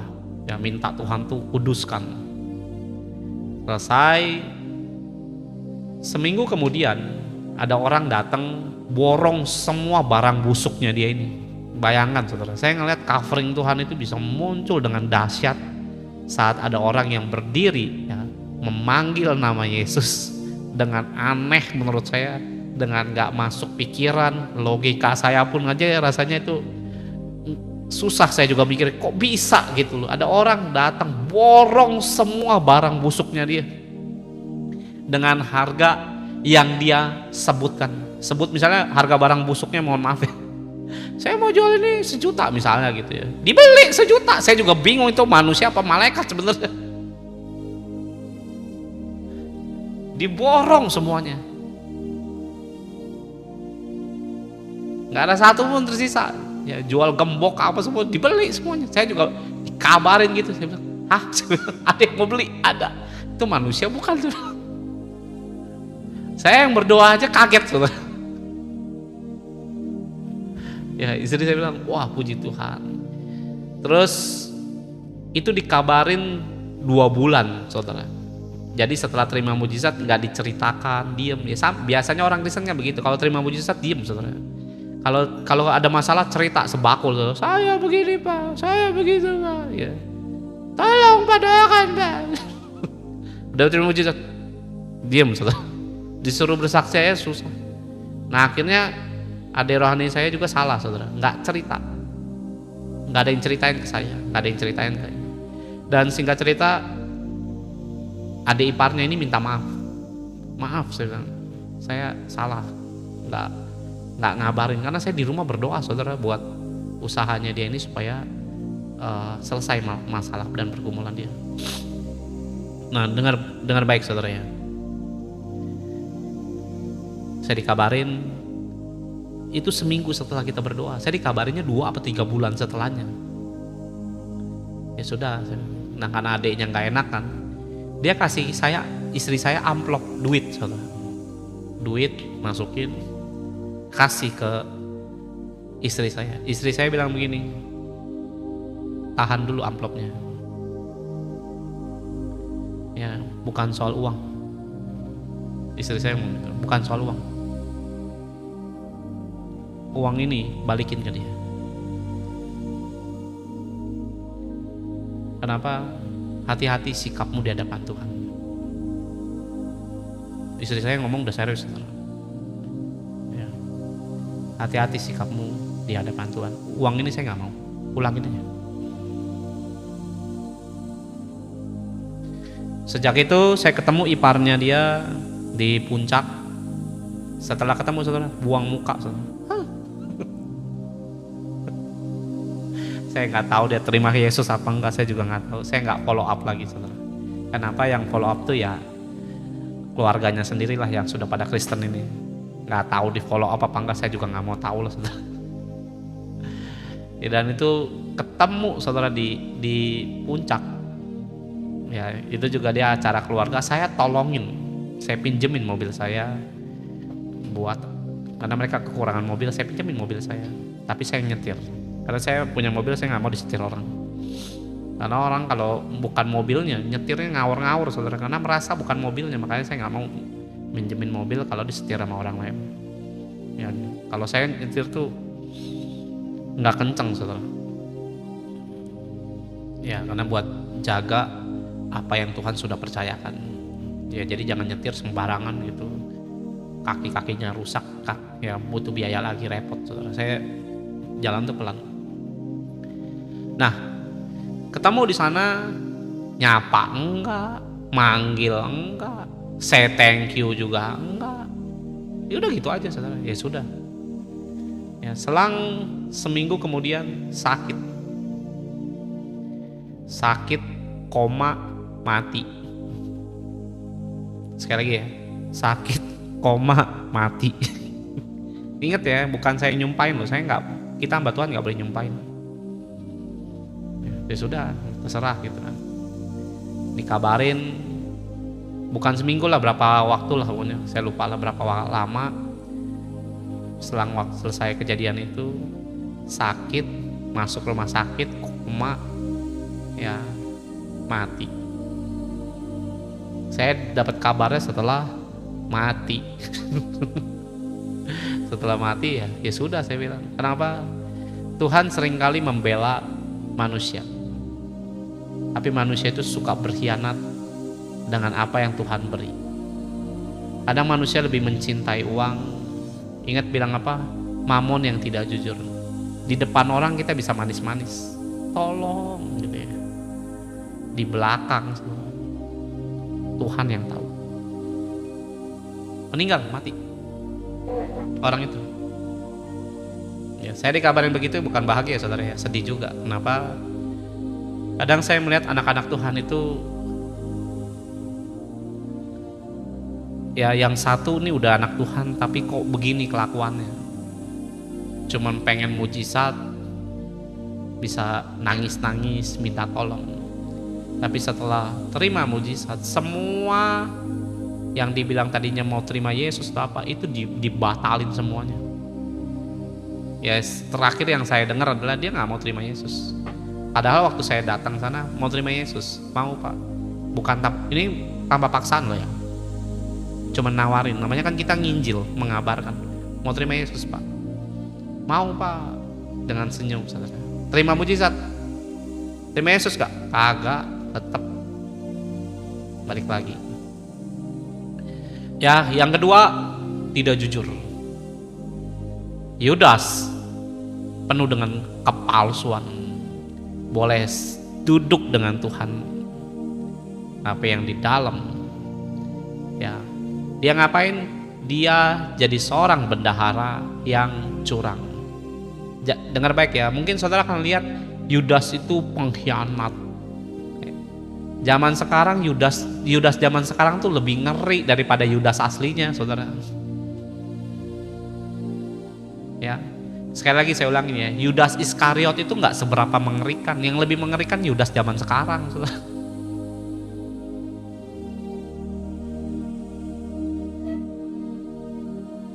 Serius. Ya, ini yang saya ceritain kayak gini-gini. Banyak, saudara. Makanya saya daripada namanya hidup dalam melayani itu nggak boleh semuanya pakai perasaan. Kadang-kadang kamu harus kejamin sekali-sekali. Kenapa? Karena kalau kita pakai perasaan, lihat kayak begini-gini sakit hati loh kita. Biarin aja udah terserah. Pak, dia bergumul lah, bodo amat, saudara, biarin aja dia mau ke Tuhan gak ke Tuhan. Yang punya masalah kan dia, bukan saya. Ya saya udah ngasih cara, saran, kalau perlu kita doakan, sebatas yang saya harus melayani, jangan melebihi yang Tuhan tentukan. Nah, saya harus ngerti bagaimana melayani Tuhan dengan aspek seperti itu. Ya, jangan diterobos terlalu jauh. Jangan terlalu peduli juga. Jangan juga terlalu cuek dalam arti tidak peduli. Ya, peduli kita itu ada batasnya. Kalau enggak, banyak orang itu dipinjemin uang tidak diganti. Kenapa? Awalnya kasihan, perasaan kita itu kadang melampaui Tuhan.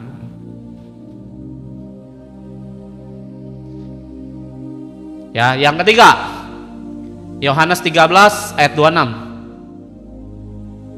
Ya biar cepat aja saudara ya, biar cepat. Lapar soalnya pengen makan saya.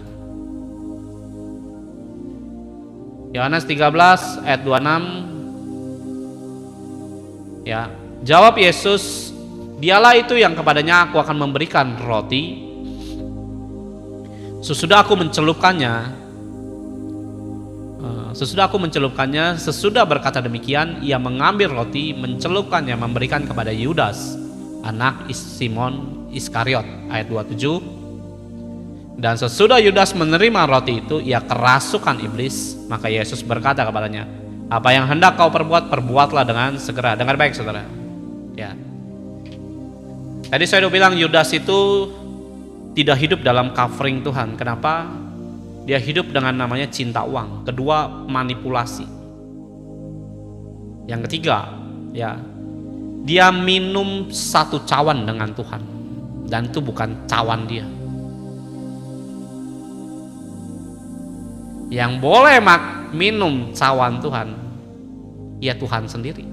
Setiap saudara dan saya punya cawan, baik cawan penyembahan, cawan doa, itu perlu diisi. Jangan pernah namanya ngambil cawannya Tuhan. Tapi banyak anak-anak Tuhan ngambil cawan Tuhan. Sekali lagi, setan tidak takut saudara bersama dengan Yesus, nggak takut. Ya, setannya takut dengan Yesus, dengan saudara nggak takut.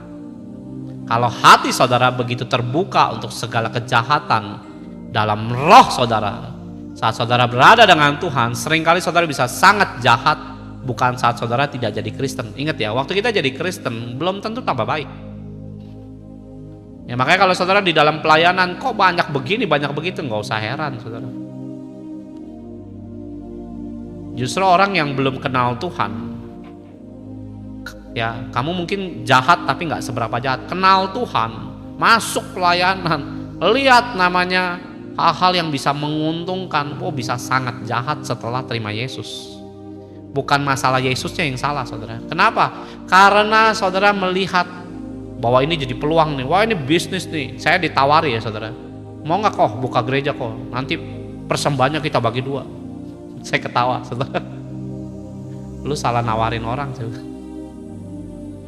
Lu cari orang lain saudara. Nanti Koko yang khotbah, nanti kita cariin lokasi rukonya, jemaatnya, nanti persembahannya kita bagi dua. Saya bukan masalah bagi duanya, saya bilang. Saya nggak dibagi pun nggak apa-apa, saya bilang. Asal tuh persembahan harus benar. Kalau saya nggak dibagi nggak masalah. Karena saya pelayanan bukan cari begituan, saudara. Tapi ini orang pengen bisnisin gereja.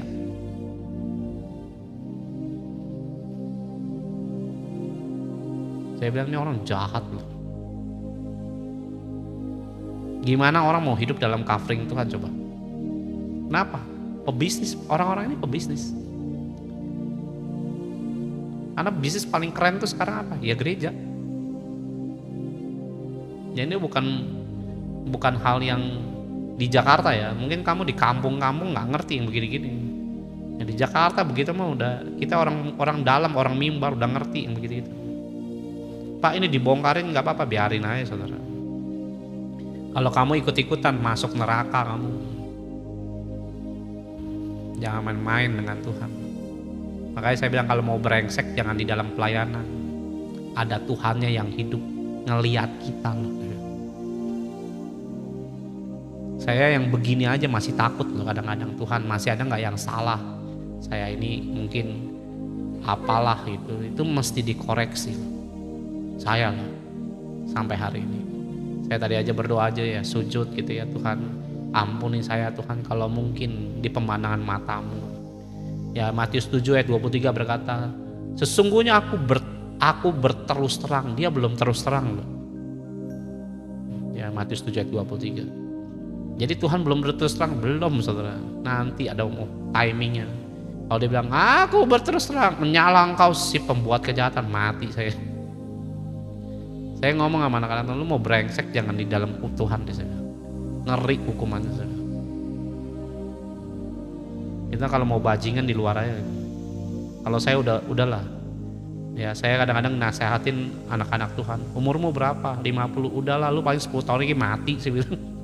Saya ngomong mah mungkin orang gak suka, tapi hati saya ini bener loh. Mungkin kamu gak suka dengan perkataan saya yang terlalu frontal, kasar mungkin ya. Tapi hati saya gak ingin namanya kamu itu dengan mulut yang manis, tapi ujungnya itu penuh dengan namanya kemunafikan. Saya bukan orang kayak gitu. Saya bilang umur berapa? 55. Paling ini 15-10 tahun lo mati. Saya bilang udahlah persembahkanlah 10 tahun ini buat Tuhan. Umurmu berapa? 70. Ya udahlah, bentar lagi juga tewas. Ya persembahkanlah hidupmu untuk Tuhan. Umurmu berapa? 50 tahun. Ya kan? Lagi sehat nih sekarang. Udahlah 50 tahun udah hidup dalam daging, dalam kesukaanmu. Persembahkanlah sisa umurmu buat Tuhan. Ya ingat jangan ya Yesus ditanyakan siapa Tuhan ya? Ada seseorang di antara kalian yang akan mengkhianati aku. Dan Petrus tanya, siapa Tuhan? Ya Yesus ngambil apa? Ngambil roti. Ya dan sesudah lihat ayat 26 dulu deh. Dialah itu yang kepadanya aku akan memberikan roti. Ditanya, siapa Tuhan? Siapa Yesus yang mengkhianatimu? Ya dialah yang kepadanya aku akan memberi roti. Setelah Yesus ngomong itu dikasih makan si Yudas. Ini orangnya.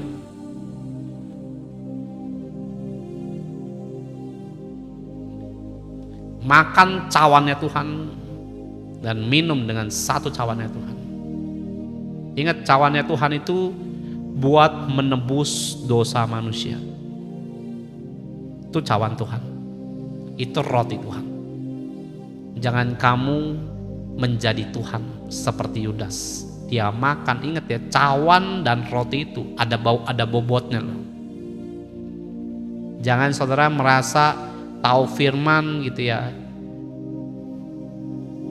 terus saudara jadi pahlawan kesiangan, merasa sanggup mempertobatkan hidup orang. Beberapa orang Kristen ya ngambil cawannya Tuhan. Kenapa? Nginjil sambil ngamuk-ngamuk kayak orang kesetanan. Ya, setelah roti dan cawan itu dimakan, ingat ya itu ada bobot, ada bebannya. Alkitab mencatat Yudas kerasukan setan. Beberapa orang Kristen nginjil, dia gak mau terima Yesus Pak. Dia bilang ya udah biarin aja dia gak terima Yesus.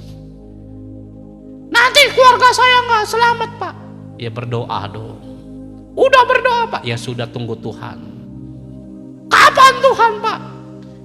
Ini lama-lama tak tabok juga saudara. Bukan saudara, saya ini orangnya baik saudara. Beberapa orang di sana nginjil ngamuk-ngamuk saudara. Kenapa? Orang yang diinjilinnya gak bertobat. Ya tidak terima Tuhan. Kamu sadar nggak?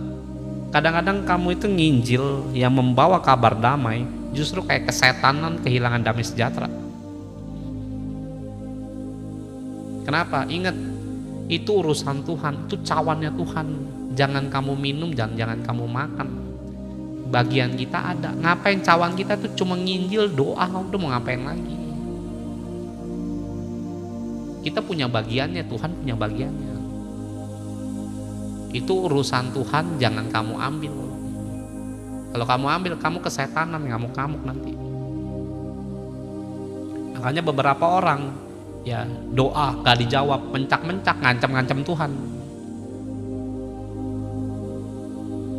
Kenapa? Sebenarnya hatimu ndak beres. Ya ada orang punya masalah, biarkan dia bereskan masalahnya mereka. Ya, jangan saudara keluarin uang, beresin masalah dia tanpa pernah dapat perintah Tuhan, kecuali dapat perintah dari Tuhan ya. Tolong dia, kamu tolong. Kalau nggak dapat perintah Tuhan, tolong hati-hati. Kadang-kadang orang itu lagi dididik sama Tuhan agar dia mengandalkan Tuhan, agar dia sabar, menunggu, pengharapan, menanti-nantikan Tuhan dengan iman yang benar. Kadang-kadang Tuhan mendidik, nah itu saudara jangan ngambil cawannya Tuhan. Biar Tuhan yang tolong pada waktunya dengan caranya Tuhan yang kita nggak ngerti.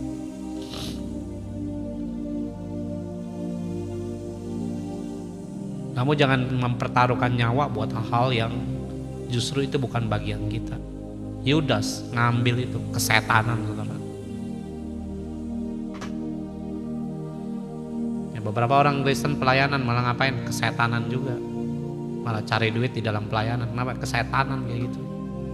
Biasanya yang punya uang juga apa? Ngendalin pelayanan. Kenapa? Kesetanan nanti hidupmu. Serius. Ya, pelayanan bukan seperti dunia bisnis, saudara. Saya pernah di dunia bisnis, saya tahu bagaimana menjalani bisnis. Ya, bagaimana strateginya, saya juga tahu. Tapi di dalam Tuhan tidak bisa pakai itu semua. Kamu harus tanya, kayak kemarin, ya nanti buka ini enggak? Oh, tak dulu, saya bilang, saya doa dulu.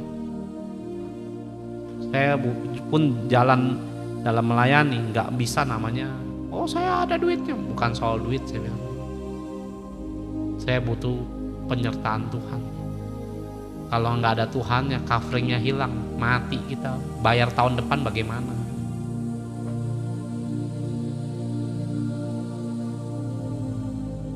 Ingat ya, 12 murid Yesus semuanya berkhianat.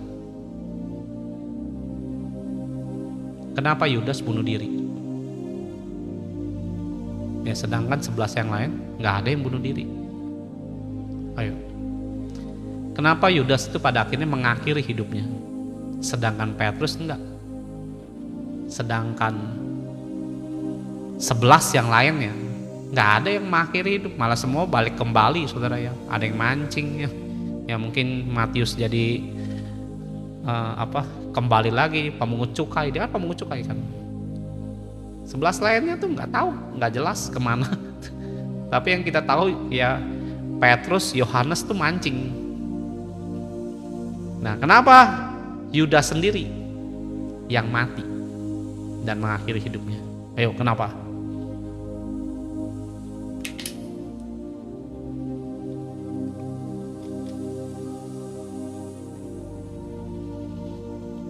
Kenapa Yudas mengakhiri hidup? Dengan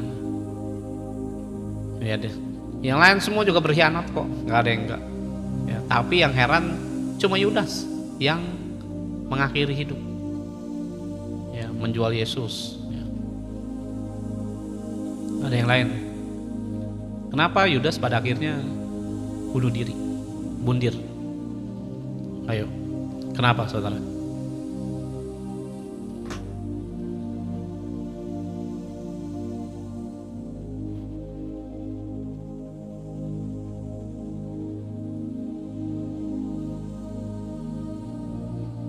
Ayo, bingung saudara, jawabnya apa?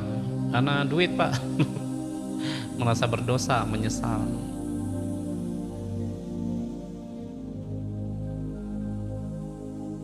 Dihantui, saudara. Bukan, saudara, bukan karena penyesalan, saudara. Ya, tadi saya bilang, kenapa? Kerasukan iblis.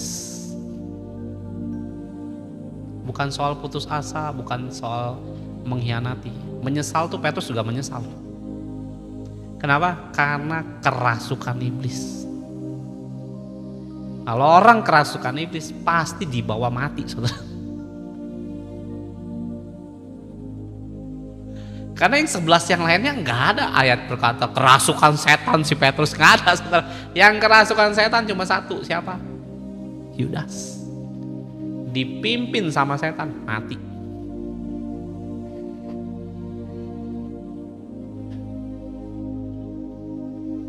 Petrus juga menyesal. Ya. Thomas juga menyesal. Filipus juga menyesal. Menyesal itu biasa, saudara. Ya. Dia nangis, Petrus nangis karena pengkhianatannya dia. Yudas mati, dipimpin apa? Setan. Kenapa jangan ngambil cawan orang? Kenapa? Itu ada tantangannya. Saya sendiri pernah saya kasih ilustrasi aja ya. Suatu hari saya kerja di kantor dan ada satu supir yang kemarin saya ceritakan ya. Ada satu supir itu naik mobil, saudara. Naik mobil itu udah jelek banget. Mobilnya udah jelek dan mobil itu jelek banget, saudara. Dan sering dikejar sama disub. Dan dia kerja. Jadi kalau disub dia kabur masuk ke tol, saudara. Kadang-kadang kejar-kejaran dan dia hindari. Sampai satu hari karena saya jadi kepala gudang ya. Saya dulu kepala gudangnya bagian spare part untuk mengelola semua di nasional lah. Nah, saya lihat nih si supir ini suatu hari pagi-pagi dia udah datang. Saya bingung loh, kok tumben gitu loh. Biasanya dia datang ya agak sedikit lebih siang dari saya.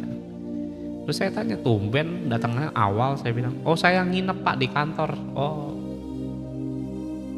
kenapa nggak pulang? Saya bilang, oh iya tadi saya mobil mogok pak. Terus jam 2 ya, kalau nggak salah jam 2 baru dia mobilnya diderek baru masuk ke kantor jam 2 pagi. Bapak Ibu, dan singkat cerita, oh saya lihat mobilnya, wah mobilnya itu haleluya lah saudara, ya thank you. Nah mobilnya tuh haleluya dan ya jadi atapnya udah nggak ada, itu sudah seng doang, kena matahari itu panas, AC udah mati, bannya juga haleluya dan macam-macam lah, platnya, besinya, apalah udah mobil menurut saya udah nggak layak jalan saudara, dan kirnya juga mati karena itu mobil losbak. Dan dia cerita, iya pak karena saya gini-gini pak, umur-umuran sama disub segala macam bla bla bla. Saya dengerin aja dan saya ketawa saudara. Dan dia cerita dengan bangganya kabur-kaburan dari polisi, dari disub, dari razia, dari ini dari itu. Terus saya bilang, pak kenapa nggak ngajuin mobil baru pak? Saya bilang, udah pak dari 2 tahun yang lalu pak, tapi ya gitulah pak, dijanji-janjiin doang sama perusahaan dan sampai sekarang nggak ada realisasinya. Oh gitu ya, saya bilang. Tapi nggak apa-apa pak, dengan kayak gini-gini mau gini. Saya bilang, pak, bapak juga jangan, mohon maaf ya ini saya izin ya, saya kalau ngomong sama orang itu ya kadang-kadang nggak kurang sopan, tapi maksudnya saya itu baik. Saya bilang sama dia, saya izin bicara ini. Saya bilang, pak, bapak tuh jangan goblok. Saya bilang, bapak kerja gaji berapa sih? Saya bilang, taruhan nyawa buat mobil busuk kayak gini. Saya bilang, gaji berapa sih? Saya bilang, gajimu kan juga nggak lebih gede dari saya. Saya bilang, saya disuruh kayak gitu, nggak mau. Saya bilang, ngapain? Saya bilang, tapi kan saya udah ngajuin pak. Iya sih pak, bahaya mobilnya itu kadang udah botak bannya saudara, dan kadang tuh bisa ngesot karena itu bawa barang berat saudara, bawa barang-barang tuh berat lah pokoknya, dan sering mogok berkali-kali mati, dan dia taruhan nyawa buat kayak gitu. Nah singkat cerita saya bilang sama dia, ajuin pak. Udah pak, ajuin lagi. Saya bilang, nanti dalam seminggu saya akan lihat prospeknya, progresnya gimana. Seminggu kemudian nggak ada kabar. Saya tanya lagi supirnya, gimana? Udah Pak, masukin, tapi nggak ada perkembangan, cuman nyangkut di, nggak tahu lah di bagian HRD-nya atau di bagian mana lah, saya nggak tahu lah, nggak tahu persis. Oh udah ya, Bapak udah kirim, udah. Tapi balik lagi Pak, cuma dijanjikan. Ya udah gini aja Pak, saya bilang. Nanti kalau ketemu di sub, saya bilang mobilnya samperin aja, saya bilang. Ada razia di mana, datengin rajanya Pak, saya bilang. Loh nanti kan perusahaan keluar duit Pak, biarin Pak, keluar duit biarin. Nanti nggak mungkin dia nggak mau ganti Pak, saya bilang gitu. Nggak mungkin dia nggak keluarin duit. Kalau dia nggak mau keluarin duit, Bapak di kantor aja nggak usah kerja Pak, duduk aja udah, kan digaji, saya bilang, lumayan nggak dapat gaji buta, saya bilang. Ya saya bukan ngajarin dia itu males saudara, tapi jangan cawan orang tuh diambil saudara dengan nyawamu sendiri. Nah saya pengen orang-orang tuh ngerti bahwa kadang-kadang ada bagian yang dimana kita nggak perlu mempertaruhkan nyawa buat hal-hal yang nggak perlu. Dan dia akhirnya ngikutin rencana saya. Setiap ada razia disamperin saudara. Mobilnya ditilang. Sekali kena tilang bayar 500.000. Ya, terus saya sama kepala supervisor tebus mobilnya. Tebus, ya. Bawa lagi mobilnya, 3 hari kemudian bawa lagi, ada razia disamperin lagi saudara, kena tilang lagi. Ada 3-4 kali kena tilang saudara. Akhirnya kedengeran sampai ke direktur, ini kenapa keluar duit berapa juta buat tebus ini mobil gitu. Nah barulah kita speak up, ya mobil udah busuk ngapain juga gitu. Belilah mobil baru, ini mobilnya jual aja, bla bla bla bla bla. Tempo seminggu mobil baru turun saudara. Mobil baru turun, sopirnya ketemu saya. Dengerin ya saudara ya, kadang kamu harus pakai hikmat ya. Beberapa tuh cawan orang ataupun masalah yang kita hadapi, seringkali itu bukan bebannya di kita, tapi di orang lain. Nah, ada orang-orang yang gak bertanggung jawab. Nah saudara gak usah ikut campur, biarin aja itu ya. Itu saya beberapa tuh nyelamatin karyawan dari kantor ya. Kenapa? Karena saya nggak mau gitu loh, kita bekerja tapi fasilitasnya busuk kayak begitu ya, dan itu bisa mencelakakan orang di tengah jalan dan mengabaikan keselamatan orang. Kalau lu mati Pak, istri anak lu mau bagaimana? Saya bilang anggaplah kecelakaan lu nggak mati, saya bilang lumpuh lah, lu udah tua gitu loh, pala lu pecah dikit aja udah nggak bisa kerja, saya bilang. Itu istrinya 2 lagi saudara. Ya karena dia bukan Kristen kan, istrinya 2 saudara. Siapa yang mau ngasih makan? Waduh Pak, terima kasih Pak, udah kasih solusi buat kayak gini. Dengar baik Bapak Ibu ya. Saya percaya bahwa itu juga Tuhan bisa membuka jalan kalau kita tepat dalam melangkah. Ya yang pertama saudara perlu tahu, covering Tuhan itu bisa hilang karena manusia lama kita kamu nggak perhatikan. Yudas cinta uang ya, dengan orang cinta uang hidupnya penuh dengan kemunafikan. Saya beberapa hari ini, tadi saya baru cerita sama istri saya, ada orang cari dana itu pakai apa ya, pakai cara-cara, pakai trik-trik lah menurut saya. Saya bilang nggak takut ya mereka ini, hamba-hamba Tuhan, hamba-hamba Tuhan. Saya bilang, saya tadi ngobrol sama istri saya bilang nggak takut ya mereka dengan Tuhan ya. Saya pakai trik begini cari dana segala macam, serem kadang-kadang. Kenapa? Saya justru kalau semakin kamu pakai trik begitu, semakin kamu nggak akan lihat bagaimana Tuhan menolong kita, karena otakmu yang bekerja. Yang terakhir adalah Yudas itu manipulasi rohani ya. Kalau saudara lihat dalam Yohanes 12 ayat 3-6 ya, ada seorang perempuan yang meminyaki kaki Yesus dengan minyak narwastu. Dan Yudas berkata bahwa lebih baik minyak ini dijual. Tapi Tuhan berkata bahwa Yudas melakukan itu bukan memperhatikan orang miskin, tapi memang buat dipakai secara pribadi atau dimanipulasi. Kelihatannya rohani ya, tapi itu semua akan disetting sama Yudas dengan pola pikirnya. Karena saya mungkin tahu bahwa dia tuh orang yang bisa hitung-hitungan soal uang. Ingat ya, uang tuh punya power dan punya kuasa. Beberapa orang bisa kehilangan covering Tuhan. Kenapa? Karena kamu terlalu mengendalikan pelayanan pakai uangmu sendiri. Bukan Tuhan yang mengendalikan. Beberapa orang kaya nggak pakai sistem Tuhan, pakai sistem apa yang dia pikirkan. Ini bahaya. Ya kemarin saya dikabarkan lagi penyembahan di setting begini. Saya bilang, serem banget sih. Ya, beberapa tuh gereja besar setelah di Jakarta. Dan saya dikabarin gini, kabarin begitu. Saya bilang, memang udah akhir zaman.